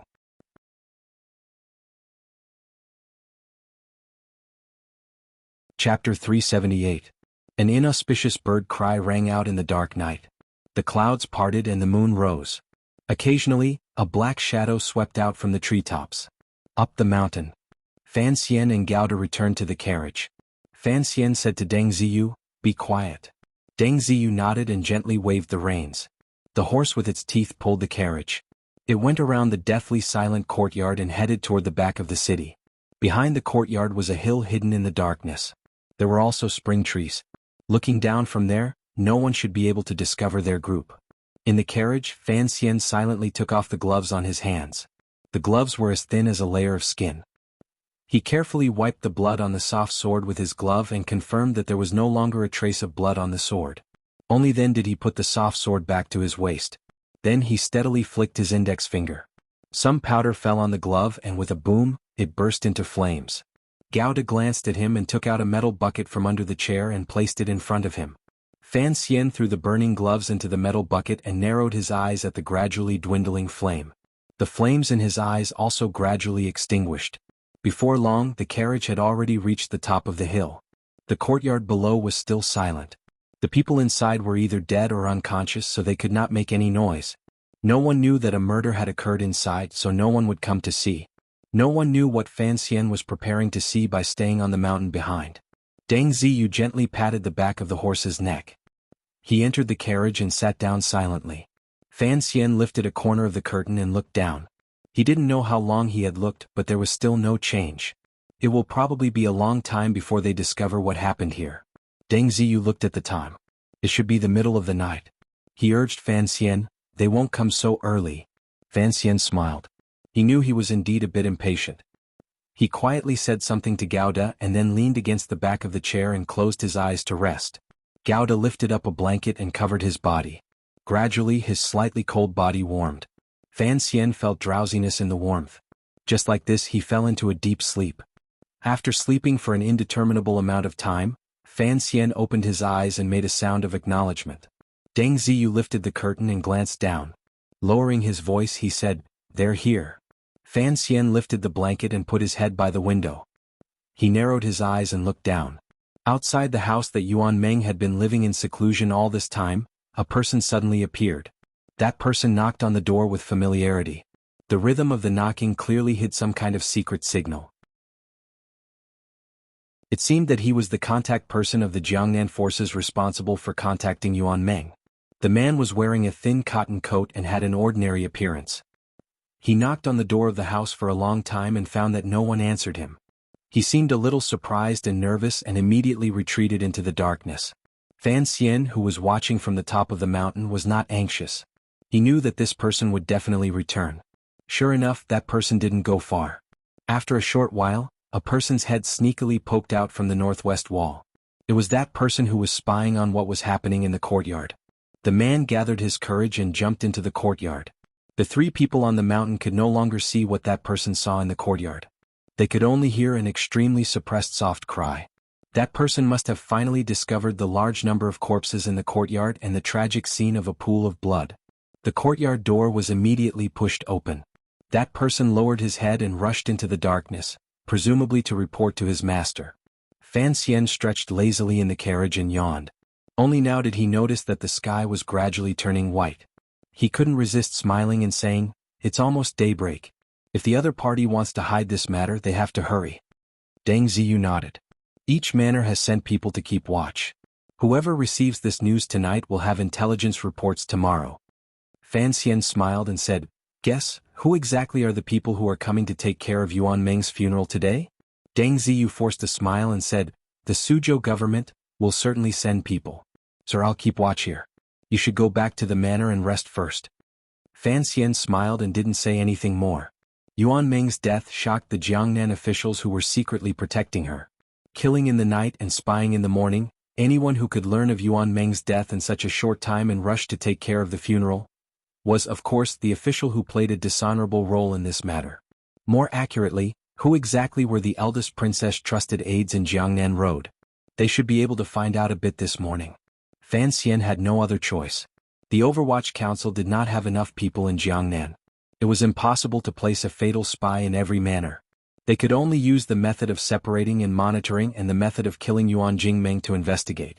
Recently, the Suzhou Zhizhou had been busy listening to Song Shuren and Chen Buchang's debate in court every day. Not only had he neglected government affairs, but his state of mind had also been greatly exhausted. Every night he fell into a deep sleep. Even his most beloved third concubine rarely went to be intimate with her. Thus, when he was called out of his bed early this morning, he was very angry. After he heard the news, it was like a basin of cold water had been poured over him from head to toe. All of his anger disappeared without a trace in an instant. Incomparable shock and deep worry surged into his mind. Yuan Meng was dead? This matter had happened too suddenly. How could he explain it to the second prince, the heir, and the eldest princess? As he hurriedly put on his clothes, he ordered someone to summon the advisor of the manor. By the time the advisor arrived, the Zhizhou had already put on his clothes. With a glimmer of complaint he said, "Why did you come so slowly? Yuan Meng is dead."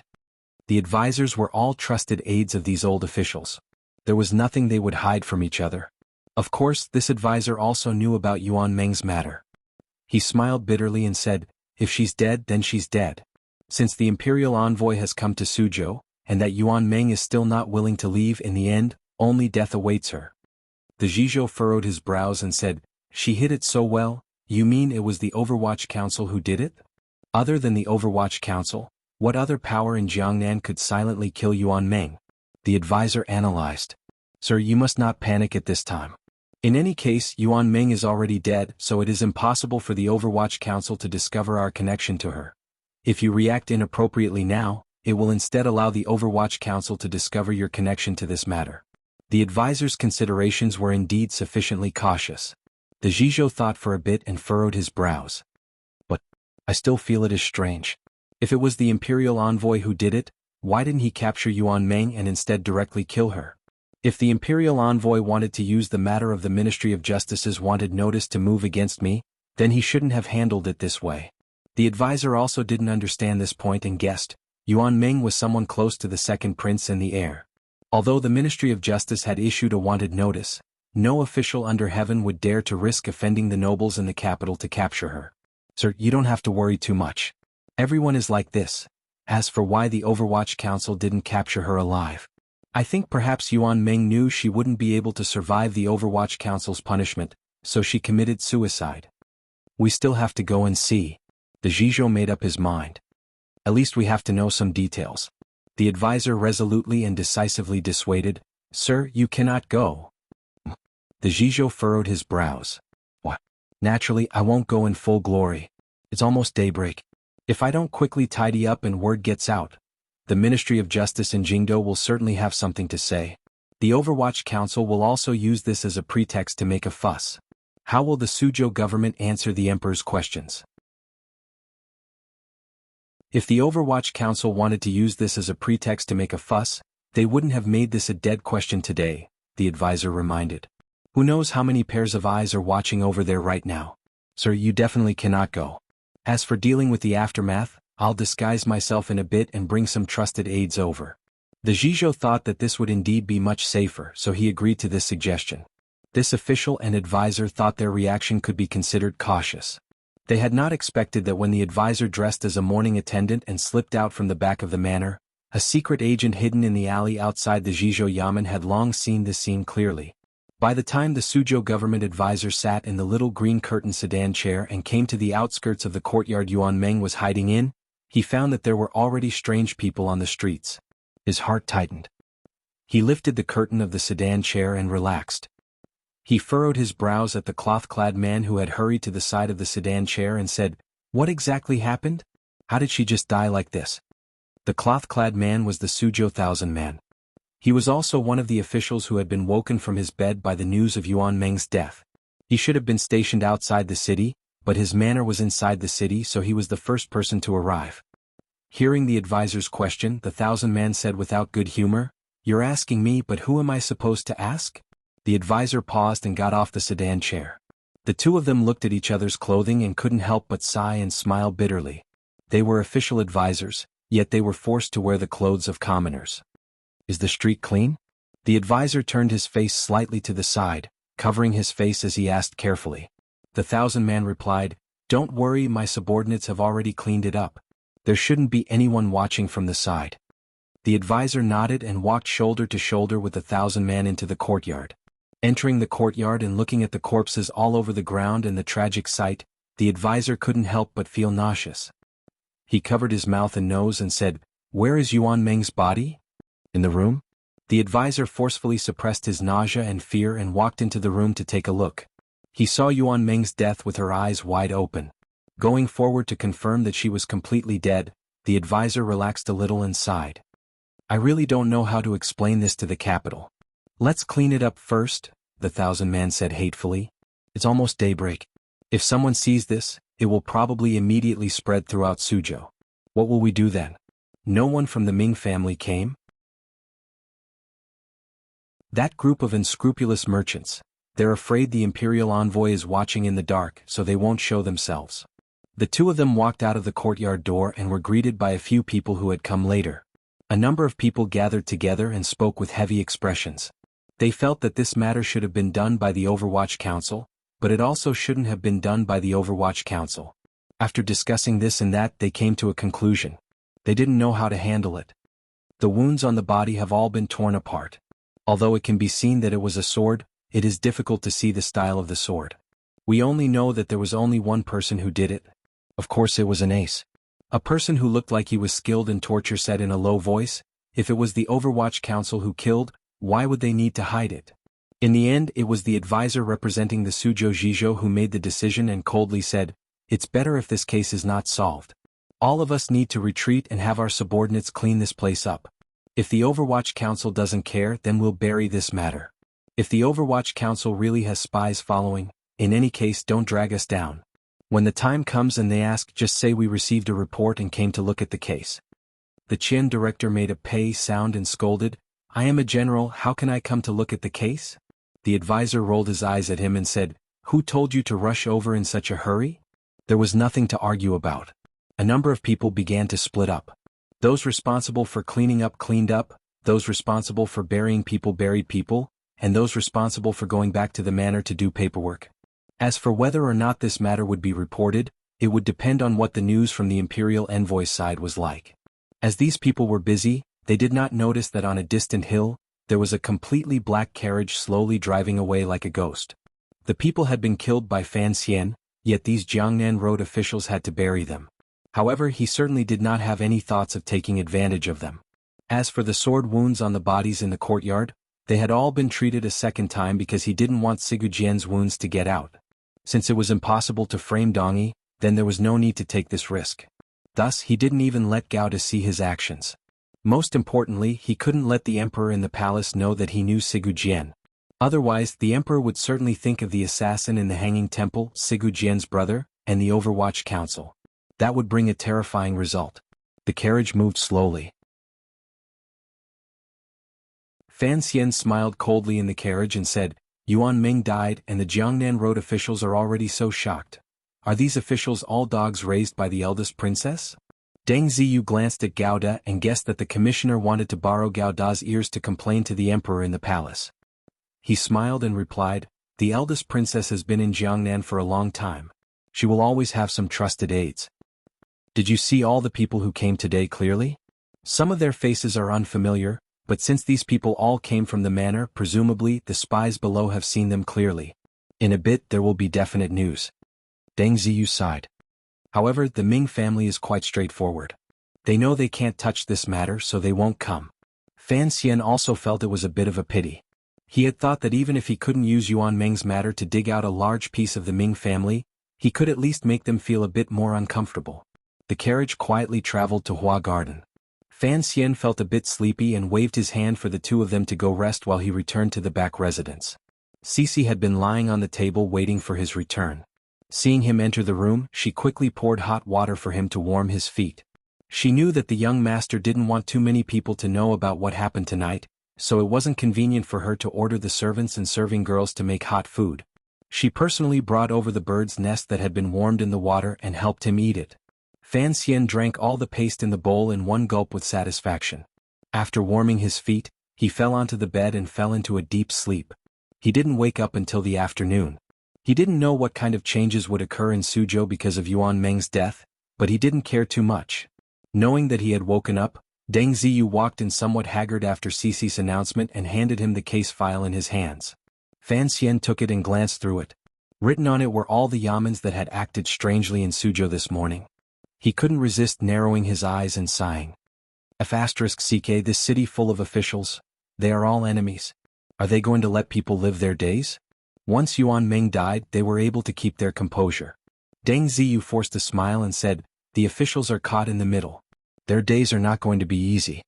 Fan Xian shook his head and smiled coldly. Since we already have the name list, their days in the future will be even harder. Send the name list back to Jingdo and have the second bureau begin to investigate the old records. If we want to move against someone, we have to dig out his past. Even if he took a dozen liang of silver a dozen years ago, we still have to dig it out. Deng Ziyu knew that as Fan Xian made up his mind to move against the Ming family, he would also move against these officials along the way. He didn't dare to breathe too loudly and agreed in a low voice. When Fan Xian read to the end, the anger in his eyes gradually rose. Hatefully, he threw the file onto the table and cursed in a low voice. As expected, Xue Qing also knows of this matter. This Sir sure is jubilant on the wall. For Fan Xian, killing Yuan Jingmeng today would not shock him with any information that the Jiangnan officialdom would reveal because of this. The eldest princess and the Ming family had operated in Jiangnan for a long time. This area of officialdom was filled with their people. Given the power and position in Fan Xian's hands, he was not worried in the face of this kind of resistance. What he wanted to see clearly was how the Jiangnan governor, Xue Qing, was prepared to stand in this matter. Xue Qing was a border official. Even if Fan Xian had the identity of an imperial envoy, he couldn't do anything to him. Furthermore, the governor was also in charge of civil and military affairs. The power he could control was too great. If even he stood against Fan Xian, the resistance to Fan Xian taking in the Ming family would become abnormally strong. Deng Ziyu saw his slightly angry expression and carefully comforted. The governor's manor has received the news, but it has not made a sound, nor has there been any reaction. Sir, after all, he is a governor. If the officials below him have connections in the capital and Yuan Jingmeng is hiding in Jiangnan, this matter cannot be hidden from him. However, he doesn't want to offend you and he certainly doesn't want to offend the princes in the capital. This matter doesn't mean anything. Governor Xue should still be neutral. Fan Xian thought for a moment and also found that his reaction seemed to have been a bit excessive. Perhaps it was the hidden nervousness under these few days of laxness that made him overly sensitive. He couldn't help smiling self-mockingly and said, "Thank you for your auspicious words, but you should still go make arrangements. The day after tomorrow I will visit Xue Qing again." Deng Ziyu was startled and seemed to have something he wanted to say. Fan Xian glanced at him and smiled. "You have any ideas, just say them. Why are you still acting like a woman in front of me?" Deng Ziyu smiled and said, "I don't think you should be in a rush to visit Sir Xue in the near future." "Why is that?" Fan Xian asked curiously. Deng Ziyu analyzed, "After all, the governor is still neutral. If you visit the manor, given your personality, you will probably immediately force the governor to immediately take a stand. What if the governor doesn't do as you wish, then what should we do? In my opinion, it is best to let Governor Xue maintain the attitude of watching the show. We will continue to do what we need to do, and the Ming family will continue to press. As long as the governor does not make up his mind, there will be no one who can oppose you. Then we will have more time to do things." He continued, "You want the governor to make up his mind. In reality, the slower the governor makes up his mind, the better it is for us." Fan Xian furrowed his brows and said, "Right now, we are only making small moves against the Ming family. Xue Qing can still watch the show. If after the new year I actually make a killing move, Xue Qing can't continue to watch the show. At that time he will have to pick a side. My heart is a bit unsteady." Deng Ziyu thought for a bit and smiled. "I think at least wait until you go to Wuzhou before we talk." Fan Xian immediately understood his meaning. Governor Xue Qing of Jiangnan Road was the former Prime Minister Lin Ruofu's favorite student, and Lin Ruofu was De Bao and Wana's father, his father-in-law. Even if Xue Qing didn't have to give his father-in-law face right now, his father-in-law would certainly know Xue Qing's bottom line. That makes sense. Fan Xian immediately felt his heart relax a great deal. Laughing loudly, he said, "Stand in line and add weight. Although my father-in-law is almost rusty, his weight is not light." Deng Ziyu chuckled. Fan Xian looked at Deng Ziyu's tired expression and asked curiously, "You didn't sleep in the morning?" Deng Ziyu respectfully replied, "I had to confirm this information, so I spent some time." Fan Xian had wanted to urge him to relax, but thinking of his earlier behavior, it seemed that he was in no position to convince the other party. He couldn't resist smiling. Suddenly, he thought of another matter and asked seriously, "Ziyu, before you entered the Qinian unit, you were in the second bureau, right?" Deng Ziyu glanced at him in astonishment and nodded. He didn't know why the commissioner would suddenly ask this question. "Wang Qinian will return to the country at the end of summer." Fan Xian looked at him and smiled. Fan Xian looked at him and smiled. The council is preparing to let him take over the first bureau. Thus, Shangjing in northern Qi needs someone who can hold the fort. You've been with me for almost 2 years and have seen some things. Do you have the courage to travel north? For now, I won't ask for monthly votes in the title. I just don't think it's pretty enough. Allow me to say a few words inside. In reality, I've already put in a lot of effort in asking for monthly votes, only I don't know how to ask for them. I really want monthly votes. This is the truth. I really don't know how to ask for votes. This is also the truth. I had diarrhea today and was very miserable. Can this be considered a reason to ask for votes? If I want to add more updates, I really don't have that ability. Comfort myself and everyone. My updates excel in stability and endurance. To be continued. If you want to know what happens next, please log on to www.cmfu.com. More chapters. Support the author. Support original reading.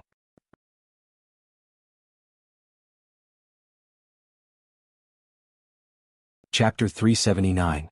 Deng Ziyu thought for a moment and understood the commissioner's words very clearly. The so-called head of Northern Qi was indeed a risky assignment. However, it was also the most important link on the Overwatch Council's external battlefront. Anyone who had held this position would be given an important position after returning home. There was no need to talk about the previous Yan Bingyun, Sir Yan Jr. At such a young age, he had already become the head of the 4th Bureau. Everyone knew that after Director Qin retired and Sir Fan Jr. took over the position of director, Sir Yan Jr. would certainly have an even more important assignment. Deng Ziyu's familiar old superior, Wang Qinian, had been in the council for 10 years. The moment he met Fan Xian, he had been sent to Northern Qi. Hearing the commissioner's earlier words, after Wang Qinian returned home, he would also become the new head of the 1st Bureau. The trip to Northern Qi was risky, but it was also political gilding. The commissioner had asked him if he was willing to go to Northern Qi because he was prepared to promote him. Furthermore, he had heard that the old head of the 2nd Bureau was getting old and preparing to retire. He had also come from the 2nd Bureau. Deng Ziyu's heart was endlessly excited. He knelt in front of Fan Xian and said in a low voice, "I will listen to your arrangements." Fan Xian smiled and didn't continue to say anything. Through the Jiangnan matter, he felt more and more that although the emperor trusted him greatly, he still absolutely prevented him from having any connection with the military. It was to the extent that when he did things, the absolute power he held in his hands was still limited. Otherwise, he would not be so afraid of the existence of the Jiangnan governor, Xueqin. The person sitting on the throne didn't even trust his legitimate son, much less Fan Xian. Fan Xian knew that it was already good that the emperor had given him so much power. However, he also knew that the other party would not allow him to expand his power. Since it was difficult to obtain power from outside, then Fan Xian had to hold the power he already held more firmly. For example, the Overwatch Council in the post-Qin Pingping era had to change its blood. It had to be replenished with new blood loyal to him. Deng Ziyu reported to him the Overwatch Council's recent actions in Jiangnan. The main focus was still on the Ming family. Although the Overwatch Council was in charge of supervising the governance of officials and did not have direct power over the power of the people, there was no lack of reasons from the government in this world. The Overwatch Council had already made early preparations. At any time they could follow Fan Xian's orders and intervene in Jiangnan affairs. From the palace treasury to Suzhou to the docks, from the tents to the warehouses, they would suppress the Ming family in all aspects. This was all Fan Xian could do at the moment. Since they could not find concrete evidence of the Ming family's crimes, it was impossible to use official power to suppress them. The officials of Jiangnan Road were all watching him. Presently, the Overwatch Council's job was to further reduce the Ming family's income through harassment of the Ming family's trade routes, as well as the Palace Treasury Transport Company tampering with the supply of goods. This would cause the other party's flowing silver to sink into a shortage. Only by doing this could they force the Ming family to continue moving silver on a large scale. And the method was actually hidden in the transfer of silver. How long has it been since there was any news from the island? Fan Xian furrowed his brows. The island matter that was enough to crush the Ming family had suddenly sunk into silence. Deng Ziyu heard Fan Xian's worry and also had some misgivings in his heart. He reported, the Quanzhou branch also feels that the matter is strange and has already sent people to the island. There will probably be news back the day after tomorrow. Jiangnan was vast. It would take too long for news to travel from the islands of the eastern sea to Suzhou. Fan Xian knew that he could only wait for now. After Deng Ziyu left, only then did Fan Xian feel a little tired. He stretched and walked out of the room, taking a stroll in Hua Garden. Although the Hua Garden was Yang Jimei's luxurious garden, it wasn't tainted with too much of the wealthy aura of a salt merchant or the arrogant smell of illicit salt peddlers. Instead, it was beautiful and elegant. The shallow flowing water, verdant fake mountains, layer upon layer of mountain peaks, and the pavilions that lined the corridors and the mountain pavilions were all arranged by the skillful hands of the designer back then. The entire garden seemed to have come to life, like the verdant mountains of Jiangnan, like the clear water of West Lake, gently and lightly surrounding the people in the garden. This kind of skillful arrangement of man and nature being one was, without question, what the direct descendant of Tianyi Dao Haitang. Most of her time in Suzhou was spent quietly thinking in the garden and did not go out to seek out the elegance of the Jiangnan people. Thus, when Fan Xian saw the flowery clothing by the little lake, he was not surprised. Such a thing as fishing does not seem to suit you. He walked to the edge of the lake and sat down. He was slightly closer to the shore than Haitang. There was a foot of distance between the two of them. From this angle, he could just see Haitang's steady shoulders and the flowery cloth wrapped around her head. Beside her was a normal yellow straw hat. Haitang did not turn her head and replied evenly, "Why not?" The bamboo pole in her hand did not move at all. Only the tip of the pole nodded as if greeting the fish in the water. There was no other meaning. Fan Xian smiled and rubbed his moss-covered hands carelessly by his side. Fishing is also killing. I'll teach you a method. You don't need to put out bait. Just use your heart to fish. This was a trick he had read in the novels of his previous life. In those mysterious novels, mysterious characters liked to play the most. Unexpectedly, Haitang still did not turn her head or move. On the contrary, she laughed mockingly and said, "What a boring thing. If you don't use bait, does that mean you don't want to fish? Fishing in the heart. Since what you seek is temperament, if your heart is hooked, then naturally you're hooking.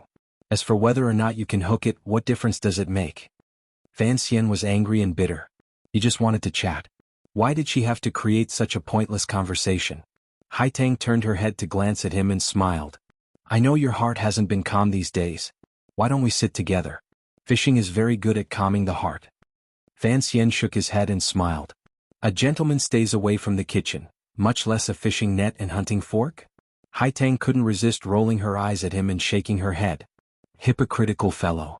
Fan Xian chuckled and moved forward a little. Unexpectedly, his bottom slipped and he almost slid into the lake. It made his hands and feet flustered and he began to cry out. There were rocks by the lake but no trees or grass. Other than Haitang, there was no place for him to lean on. Very naturally, his hands grabbed onto Haitang's shoulders. Haitang's shoulders shook slightly and shook his hands away. She turned her hand around to hold onto his wrist and helped him stabilize his balance. Smiling slightly, she said, "Not only are you hypocritical, even your acting is so fake. How can there be a 9th-level ace in this world who can't even sit steadily?" Fan Xian raised his head to the sky and sighed. "The world doesn't know me and Duo doesn't believe me. How can I live like this?" Haitang flipped her wrist and had him sit beside her. Very naturally, she took out another fishing rod beside her and stuffed it into Fan Xian's hand. "Since you want to fish, you have to be patient. Don't rush." Her words carried a double meaning, but Fan Xian knew that she was not talking about the problem of picking up girls. Rather, it was the problem of dealing with the situation in Jiangnan. He smiled and took out an earthworm from the small clay jar beside him. He hung it on the hook and dropped it into the water. He then scattered some of the scraps Duo had prepared and put them into the water to lure the fish. The lakeside immediately entered a state of calm. A moment later, Fan Xian's clear and light voice broke this rare tacit understanding. "I am patient and I am not in a rush. The situation in Jiangnan is not difficult to control. Furthermore, the plan has been set. I have the confidence to walk it step by step. The problem is that Jiangnan is watching Jingdo, but I cannot control what will happen in Jingdo. Things there could develop in the direction I want them to, or they could suddenly erupt into a major incident that no one can react to. Major incident? Correct. Fan Xian didn't continue. He only carried a glimmer of doubt and a glimmer of sincere admiration. You know I am the commissioner of the Overwatch Council, then you must also know who the true elders of the Overwatch Council are. Xiao En of the north, Ping Ping of the south. There was a glimmer of bitterness in Haitang's smile. That Director Qin has killed countless people in the north. How could we not remember him? Fan Xian smiled and said, each has their own master and each has their own beliefs. The two sides were once enemies. It is natural for you to kill me. I just want you to know that this old man is one of the two people in the world that I cannot see clearly. Two people? Haitang turned her head curiously. Correct, Fan Xian said with a cautious expression. With a cautious expression, Fan Xian said, even if it's my emperor or your emperor, I can guess some of their thoughts and positions. Since they sit on the dragon chair, they must think about things related to this chair. However, Qin Pingping is different. As they say, having no desires makes one strong and having tolerance is great. When a person is about to die, his words cannot be pondered. What exactly this old man wants to do and what he is doing I cannot see clearly. Given his present position, there is absolutely no need for him to be involved in the fight for the throne. Regardless of who becomes the prince, he must be treated well. Furthermore, he has always been so calm. It does not match his way of doing things in his life. Qin Pingping was the most famous schemer in the world. For such a person, it was fine if he did not act. Once he did, it would flip the world upside down. Haitang thought for a moment and then quietly said, if you hadn't avoided me and explained clearly the relationship between your mother and Director Qin, I would certainly have a different view of this matter. Everyone in the world would probably think that Qin Pingping's high regard for you is completely because of the Qing Emperor's edict. Correct. Through the things you've told me in the past, I seem to be able to see some unfavorable trends. Haitang smiled self-mockingly. You want to support the third prince. Would Qin Pingping want to support you? It is too difficult, Fan Xian said with a frown. There are some problems with my birth. If I don't sweep clean the nobles in the palace, I will not be able to enter the palace. Furthermore, who knows who was hiding behind the events of the past. I will figure this matter out one day. However, I can't rush it right now. As for what you said about the director's intentions. He smiled slightly and shook his head. Being an emperor is not being a commissioner. For such an important matter, if he didn't inform me, he would not dare to do it alone. Haitang sank into deep thought. A moment later, she shook her head and sighed. If I can't figure it out, then don't think about it for now. Jiangnan is only a small fish. Jingdo is the big fish. Fan Xian's eyes were calm as he stared at the two slightly undulating lines on the surface of the lake. After a long time he said, fishing. I'm still worried whether I've caught a fish or if I've been dragged into the water by the fish and will never be able to climb back up. Haitang smiled and said, you've long gotten your feet wet by the river. Even if you don't want to step into the water, it's impossible. Fan Xian smiled bitterly and said, that's true. However, there is a sense of uncertainty. I don't like the feeling of having things that are not in my control. No one, not even the ruler of a country, can control everything, Haitang said quietly. I just have to try my best to grasp the bigger picture. That is already good enough. Just now, you said there were two people you had never been able to see through. One was Qin Pingping. Who was the other? Haitang was very interested in this question. She knew that Fan Xian was very confident in his ability to read people. He could even grasp certain aspects of the Qing Emperor's thoughts, yet he admitted there were people he could not see through. She very much wanted to know who the second person was. My father, Fan Xian said with a slight smile. Fan Xian smiled slightly and said, actually, he is the same as Qin Pingping. They are both very powerful figures. However, Qin Pingping has always been bobbing up and down on the surface of the water while he has always been at the bottom. Although I am his son, I do not know his true thoughts. Fan Xian treated Qin Pingping and Fan Jian as if they were his father. He was sincere and not suspicious. After his mother passed away, he took charge of vengeance. On the night of Jingdo's bloodshed 14 years ago, he cleanly washed the Empress's family in blood. Later, as he grew up, the care and love these two fathers gave him all made Fan Xian feel deep admiration. Strangely, it just so happened that the two people closest to him were the ones he could not see through the most. So, what you've always been worried about is not Jiangnan but Jingdo? Haitang smiled slightly. With these two unfathomable figures behind you, You indeed do not need to worry about the Jiangnan matter. I am the whetstone the emperor has set for those brothers. Fan Xian smiled slightly. This Jiangnan matter, the eldest princess, the crown prince and the second prince, are they not whetstone's father and Qin Pingping have set for me? The elders all have high hopes for me. I'm very gratified. The word gratified was said with incomparable annoyance. The two thin fishing lines continued to sink steadily into the gentle surface of the water. There was not the slightest tremor caused by the wrist. Haitang glanced at him and said, "Looks like you indeed don't need to use fishing to train your nature." Fan Xian said, "My personality has always been firm and determined. My state of mind is calm. It is difficult for external things to haunt me." For Fan Xian, admitting his good points in front of a woman was not embarrassing to blow his own trumpet. Rather, it was a very good self-analyzing attitude. "Just how old are you now?" Haitang asked curiously. She could not understand how such a young person could suddenly grasp great power in his hands and deal with the complicated affairs of one side and still maintain such a calm state of mind. Fan Xian replied very quickly and asked back, "How old are you this year?" Haitang pressed her lips together. Her eyes were bright, making the blue lake in front of her lose its spirit. She refused to answer this question. Fan Xian huffed and said, "I turned 18 on the 8th of the new year." Haitang shook her head mockingly and said, "Looking at the way you usually do things, it's not like no one would believe you if you said you were 80. Old people had experienced the spring wind, summer rain, autumn frost and winter snow. They had long seen everything in the world. That was why they could use a pair of seemingly indifferent eyes to see through everything in this world. Only because they had experienced it could they look down on it. Only then could they use the calmest state of mind and the most ruthless methods to face those seemingly unusually complicated situations. A necessary foundation for a schemer was that he had fewer desires. Thus, there were fewer openings that could be used by the enemy. Thus, from ancient times until now, those who were famous for scheming were either old men or old women or eunuchs.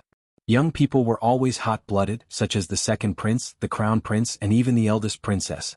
Thus, they would sometimes make unwise choices. For someone like Fan Xian, who had the experience of 2 lives, although he had been given a sorrowful 80-year-old label by Haitang, when he did things he was indeed as patient as an old man. While using Xia Qifei to fight the family property lawsuit against the Ming family, the rest of the Overwatch Council remained silent. It was not until the storm of the family property lawsuit was about to die down that the Overwatch Council acted. For a moment, many officials of Jiangnan Road were politely invited to the 4th Bureau Inspection Office in Jiangnan Road to drink tea. Everyone knew that the Overwatch Council's tea was authentic Longjing tea. The fragrance of the tea filled the air, but no official wanted to drink it. Although not many of the Jiangnan Road officials were detained for the sake of Governor Xueqin, during the process of drinking tea and chatting, the Overwatch Council would occasionally talk about some old matters that still made the officials tremble in fear. After they returned to their manners, they began to worry about their own futures and personal safety. Correspondingly, the officials who were reminded also noticed that they could no longer protect the Ming family too openly. On the other hand, the Overwatch Council also began to harass the Ming family's business. Although they could not directly seize people and seize goods, using the excuse of investigating Dongyi spies, within a day the Ming family's shops began to be inspected by the government. The Ming family's fleet also encountered unprecedented trouble while transporting goods. Although the Overwatch Council did not find any major evidence against the Ming family other than a few small crimes of carrying personal goods, under the repeated harassment, they successfully forced the Ming family's favored industrial system to slow down. What the business was particular about was the speed at which goods could be transported and converted into cash. It was like an endless river. Presently, the Overwatch Council was like countless grains of sand slowly sinking into the river. As the flow of the river slowed, the silt also settled down. It was originally a pool of running water, but now it gradually became muddy, making it difficult to move around. The Overwatch Council's actions used the least manpower and aroused the least discussion, but the results achieved were quite good. After the Ming family had paid the palace treasury's large amount of bidding silver, for the first time in many years, they felt their cash flow was stretched thin. Now they were being harassed by the Overwatch Council. Their cash flow was becoming less and less, and they were forced to transfer silver from Taiping Money House. At the same time, the eldest branch, Ming Qingda, also began to secretly sign a bill of exchange from Zhaoshang Money House. To be continued. If you want to know what happened next, please log on to www.cmfu.com. More chapters. Support the author. Support original reading.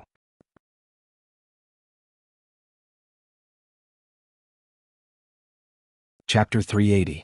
For many years, the Ming family had lived and multiplied in the Jiangnan area. After decades of careful management and bold expansion by several generations of masters, they finally became one of the largest families in the world. Later, they climbed onto the eldest princess relationship and became a palace treasury royal merchant. Using the endless flow of silver brought by the palace treasury goods, the Ming family's hands and feet extended even further and deeper. Not only did they own countless businesses in Suzhou and Hangzhou, directly controlling large amounts of ships, carriages and shops, but the family members also indirectly controlled many unremarkable businesses that were deeply connected to the people of Jiangnan. For example, grain, oil, meals, brothels. Some people even said that as soon as a Jiangnan person opened their door, they would certainly come into contact with the Ming family's businesses. For such a large family, the factions within the family were unusually complicated.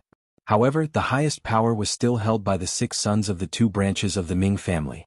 The other, more distant branches were only responsible for managing the middle and lower level businesses. Because the old Ming matriarch deeply understood the danger of internal divisions in the family, the first arrangement she made after she took sole control of the Ming family was that other than the branch of the eldest branch, Ming Qingda, all of the other 5 Ming children only had the right to receive dividends. They had no power to make any arrangements or suggestions regarding the Ming family's enormous businesses. They were strictly forbidden from participating in the family business. This arrangement was, without question, a wise one. At least it used such a powerful method to ensure the Ming family's unity and good cooperation on the surface. It did not produce the same problems as other families. Until now, the family could still be considered to be unified against outsiders. Although they could not participate in the family business, the other 5 masters received the large dividends from the family every year. They could not hide so much silver under the blankets and give birth to little silver chicks. They had to use it to invest in the outside world. Naturally, they also did a lot of business in Jiangnan. The Ming family used this method to stretch their hands further and further. In the end, the businesses of these branches still had to cling onto the Ming family. If the Ming family fell, the businesses of the 5 masters would also have major problems. Thus, they had to use the power in their hands to protect and escort the eldest branch. Thus, in Fan Xian's eyes, these businesses that did not belong to the Ming family in name still had the Ming surname. Naturally, the Overwatch Council began to harass these businesses equally. This time the 5 masters could not stand it. They thought to themselves that they did not receive many benefits from the family, and they were still implicated. The more they did business, the more difficult it became. What could they do? Open your dog eyes and look, it's the 4th master in front of you. The 4th master of the Ming family was born of a concubine. His position in the family was not high, so he always liked to walk birds for fun to avoid offending the old matriarch and big brother. Each year he used the silver he earned to do some business. He opened a vegetable and fruit trading business and did some business that the official fingers missed. Naturally, his days passed very smoothly. But recently, no matter what, he couldn't be happy. The trading company was being investigated every day, and business was slightly declining. Although the results weren't too serious, the bad trend was clear. The officials who usually nodded and bowed in front of him were also rarely willing to drink tea with him. He understood that the Overwatch Council had been frightened by those officials. However, it was not up to the person in front of him to provoke him. A glimmer of viciousness flashed across the 4th master's slightly pale face. He slapped the southern barbarian in front of him until he spun 3 times in place. A red handprint suddenly appeared on his face, and a trickle of blood flowed from the corner of his lips. The 4th master of the Ming family was the largest vegetable and fruit seller in Suzhou. He didn't look like much, but he had a monopoly on 30% of the Jiangnan fruit business. Including the matters of income to the palace, he single-handedly took care of it. There was no problem in calling him the king of melons. Furthermore, he relied on the Ming family's power to establish his own guild and take care of the entire Jiangnan fruit market. In all these years, there had never been a powerful figure who dared to come to his fields to pick some fruits to eat. However, a merchant had suddenly come from Lingnan and jumped over the agreement between the Ming and Xiong families. Without going through the 4th master's hands, he directly sold fruits to Suzhou. Lingnan's weather was hot and the fruit was beautiful. As long as the problem of long-distance transportation was solved, there would be great profits to be made. If that merchant had understood the rules, he would have first paid his respects to the 4th master after coming to Suzhou. Perhaps the fourth master would have nodded his head and given him some shares to do business. Who knew whether this merchant didn't understand the rules or if he had something he could rely on? He relied on the fact that he had a lot of goods and a low price to forcefully lower the price of melons in Suzhou and even Jiangnan by 20% within 10 days. This merchant's business also rapidly expanded. The fourth master's face was full of a sinister smile as he stared at the Lingnan merchant he had slapped to the ground. He chuckled and said, "Now who dares to bully the Ming family? A mere southern barbarian, where did you get the courage?" In reality, he knew that when his family's business began to be suppressed by the Overwatch Council, no matter how useful the Overwatch Council could be, once this kind of news spread and the trend took shape, countless merchant powers that had been suppressed by his family in the past would begin to stir. They would want to take advantage of the Ming family being badly battered to take advantage of the opportunity to gain some benefits. However, the fourth master could not do anything to Imperial Envoy Fan Xian. He didn't even have the time to be afraid. How could he allow a southern barbarian to mess around on his territory? Use a stick to teach him a lesson. The fourth master looked at the Lingnan melon merchant crying and begging for mercy on the ground. A glimmer of disdain flashed across the corner of his lips. As his voice fell, a wretched cry rang out again from the yard. The fourth master's subordinates held wooden sticks and smashed them viciously toward the Lingnan melon merchant's body. The blows rang out. Who knew how many of the poor merchant's bones had been broken? The wretched cries gradually quieted. His entire body was covered in blood as he was knocked unconscious. To the side, the trusted accountant's heart trembled as he watched this bloody scene. He moved closer and said, "Fourth master, this person should be someone from the Xiong family."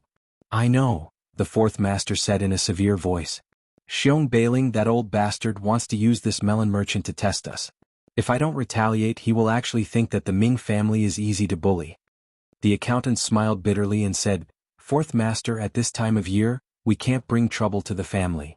The fourth master thought of something and his expression darkened. "The old matriarch is already beginning to suspect me. If I don't act rash right now, what should I do?"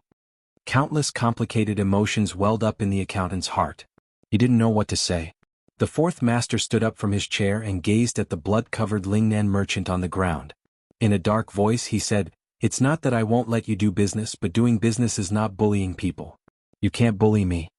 The Lingnan merchant had already woken up. Hearing these words, he was quite frightened and quickly nodded his head furiously. "Hand over 10,000 liang of silver. At the same time, bring the price back down. Let's compete fairly." The fourth master chuckled. His laughter was incomparably dark and severe. "You won't bully me, so naturally I won't bully you."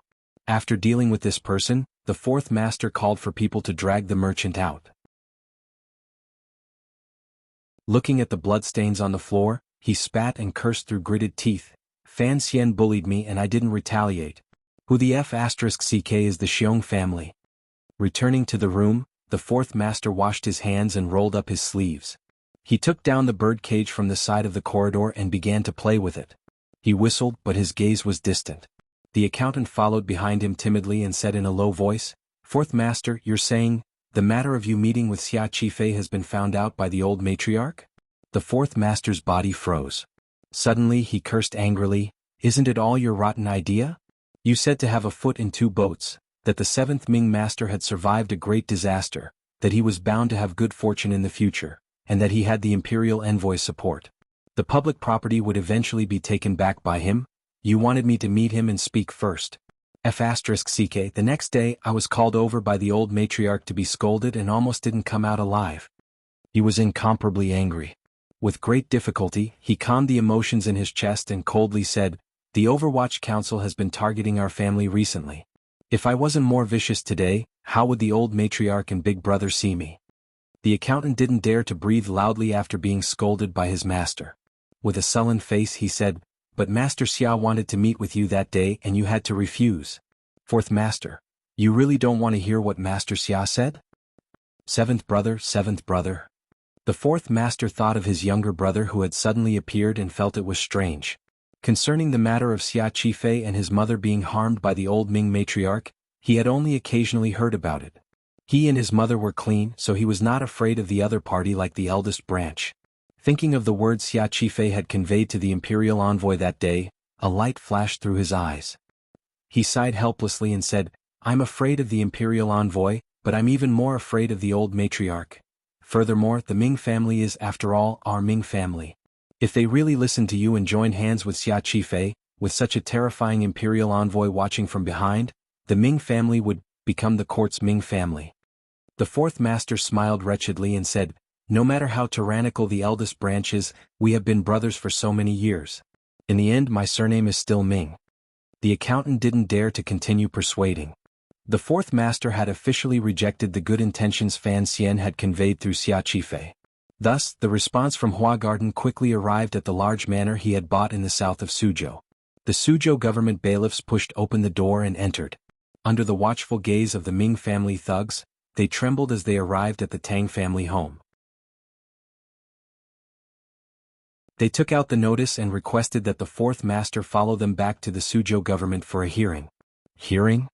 The fourth master had not expected that he would also be taken in for questioning.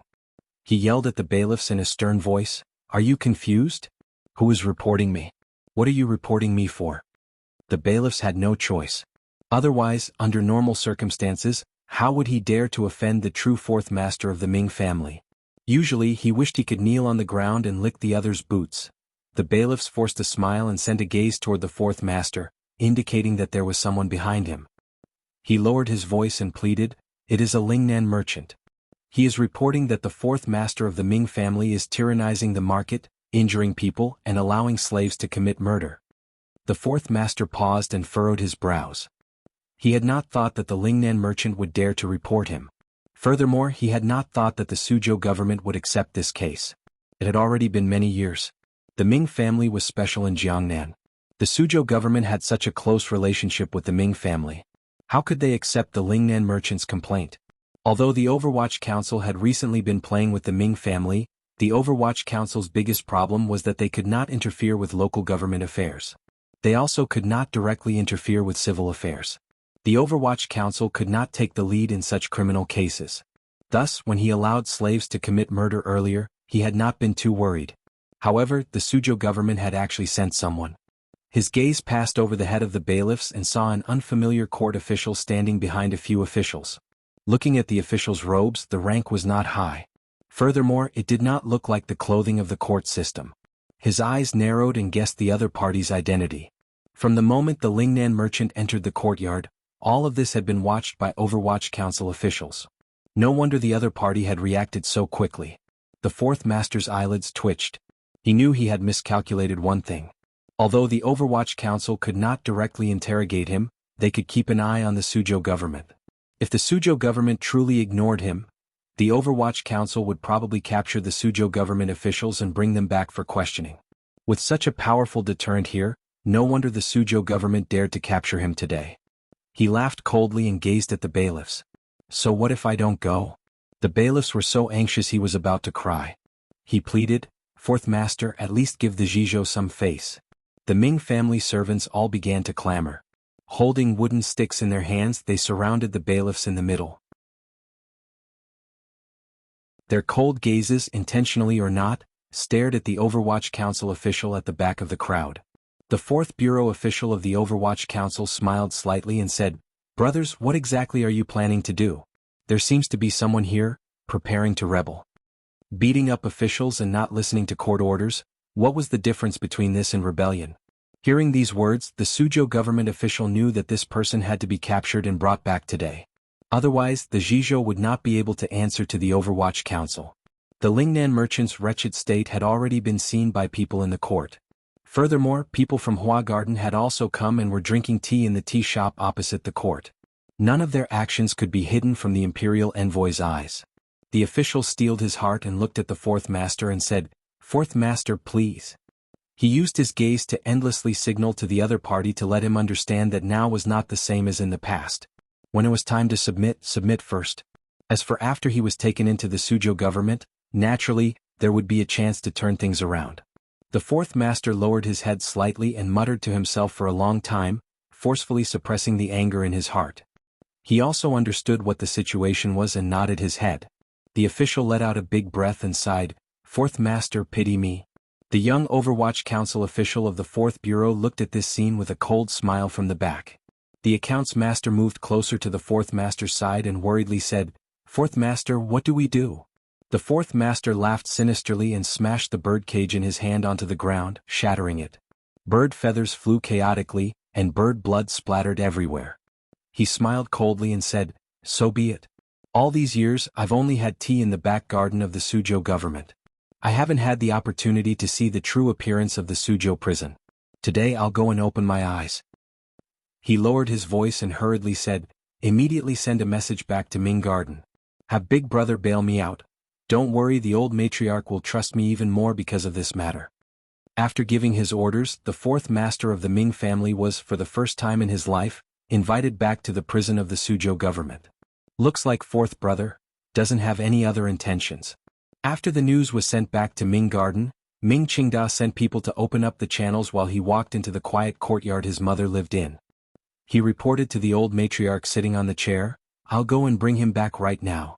Although a Lingnan merchant was injured and the Suzhou government is under pressure from the Overwatch Council to bring him back, the matter is not big. There shouldn't be any future trouble. Sir Fan Jr. will not be able to use this matter to bite fourth brother to death. On the chair, the old Ming matriarch sank into silence. Her old and sunken eyes were closed as if she was thinking about something. She still did not reply to Ming Qingda's words. Ming Qingda felt it was strange. A moment later, a chill surged through him. The old Ming matriarch slowly opened her listless eyes and said, "The Ming family is already in a precarious situation. Fourth brother first met with Xia Qifei in secret. This is disloyalty. Later he acted rashly and caused the family to worry about him. This is unfilial. Such a disloyal and unfilial person, why protect him?" After Ming Qingda's silence, he became sorrowful again. The Ming family's predetermined strategy against Fan Xian's aggressive attacks was to retreat in order to advance and play with sadness. That was why he had knelt in the palace treasury and fallen ill afterward. Presently the Overwatch Council was threatening fiercely. The Ming family was trembling and appeared very pitiful. However, the old Ming matriarch's intention seemed to be to open an even deeper wound on her family's wound. He took a deep breath and calmly said, "Presently the situation is still within our grasp. Sir Fan Jr. can only walk on the periphery and cannot hold on to our true weakness. At this time there is no need to sacrifice so much. After all, he is of the Ming family's blood." The old Ming matriarch glanced at him coldly and emotionlessly. "The imperial envoy will push harder and harder.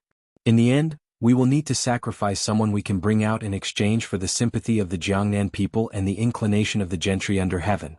Now that fourth brother has been taken into prison, isn't this the best opportunity? If people know that the imperial envoy forced an old master of the Ming family to death for money, the court will be shocked. We will receive a lot of benefits and time. This transaction is worth it." Ming Qingda's expression did not change.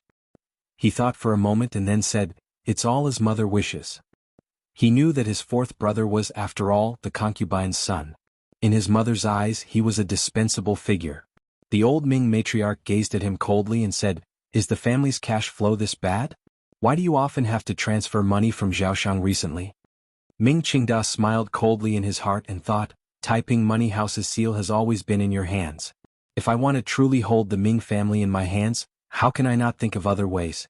Although he thought this in his heart, his mouth warmly explained a few things. The old Ming matriarch nodded and finally slowly said, "Only fourth brother is probably not enough for the hearts of the people under heaven to lean toward the Ming family. Qingda, you have to be prepared. Perhaps you will be forced to give up the position of master of the Ming family. Only then will the people under heaven realize the tragic state of the Ming family." Ming Qingda was slightly startled. He bowed deeply and left the room. Outside the courtyard, he smiled slightly at his son, Ming Lansher, who had been waiting for him the entire time. "Did you hear that? I already said, the one she loves the most is only your sixth uncle. Yesterday I wrote Fan Xian's birthday incorrectly. My apologies. I'm not in a good mood so I don't talk much. I also didn't reply to some of my book friends on QQ. Please forgive me." To be continued. If you want to know what happens next, please log on to www.cmfu.com. More chapters. Support the author. Support original reading. You're tuning in to the Han Lee's Wuxia Chronicles YouTube channel. We're so grateful for your support, and don't forget to subscribe to join us on this incredible journey through captivating stories. Your generosity through donations truly makes a world of difference, as it's the primary source of revenue that allows me to expand and enhance this channel for you. Thank you from the bottom of my heart for being a part of this adventure.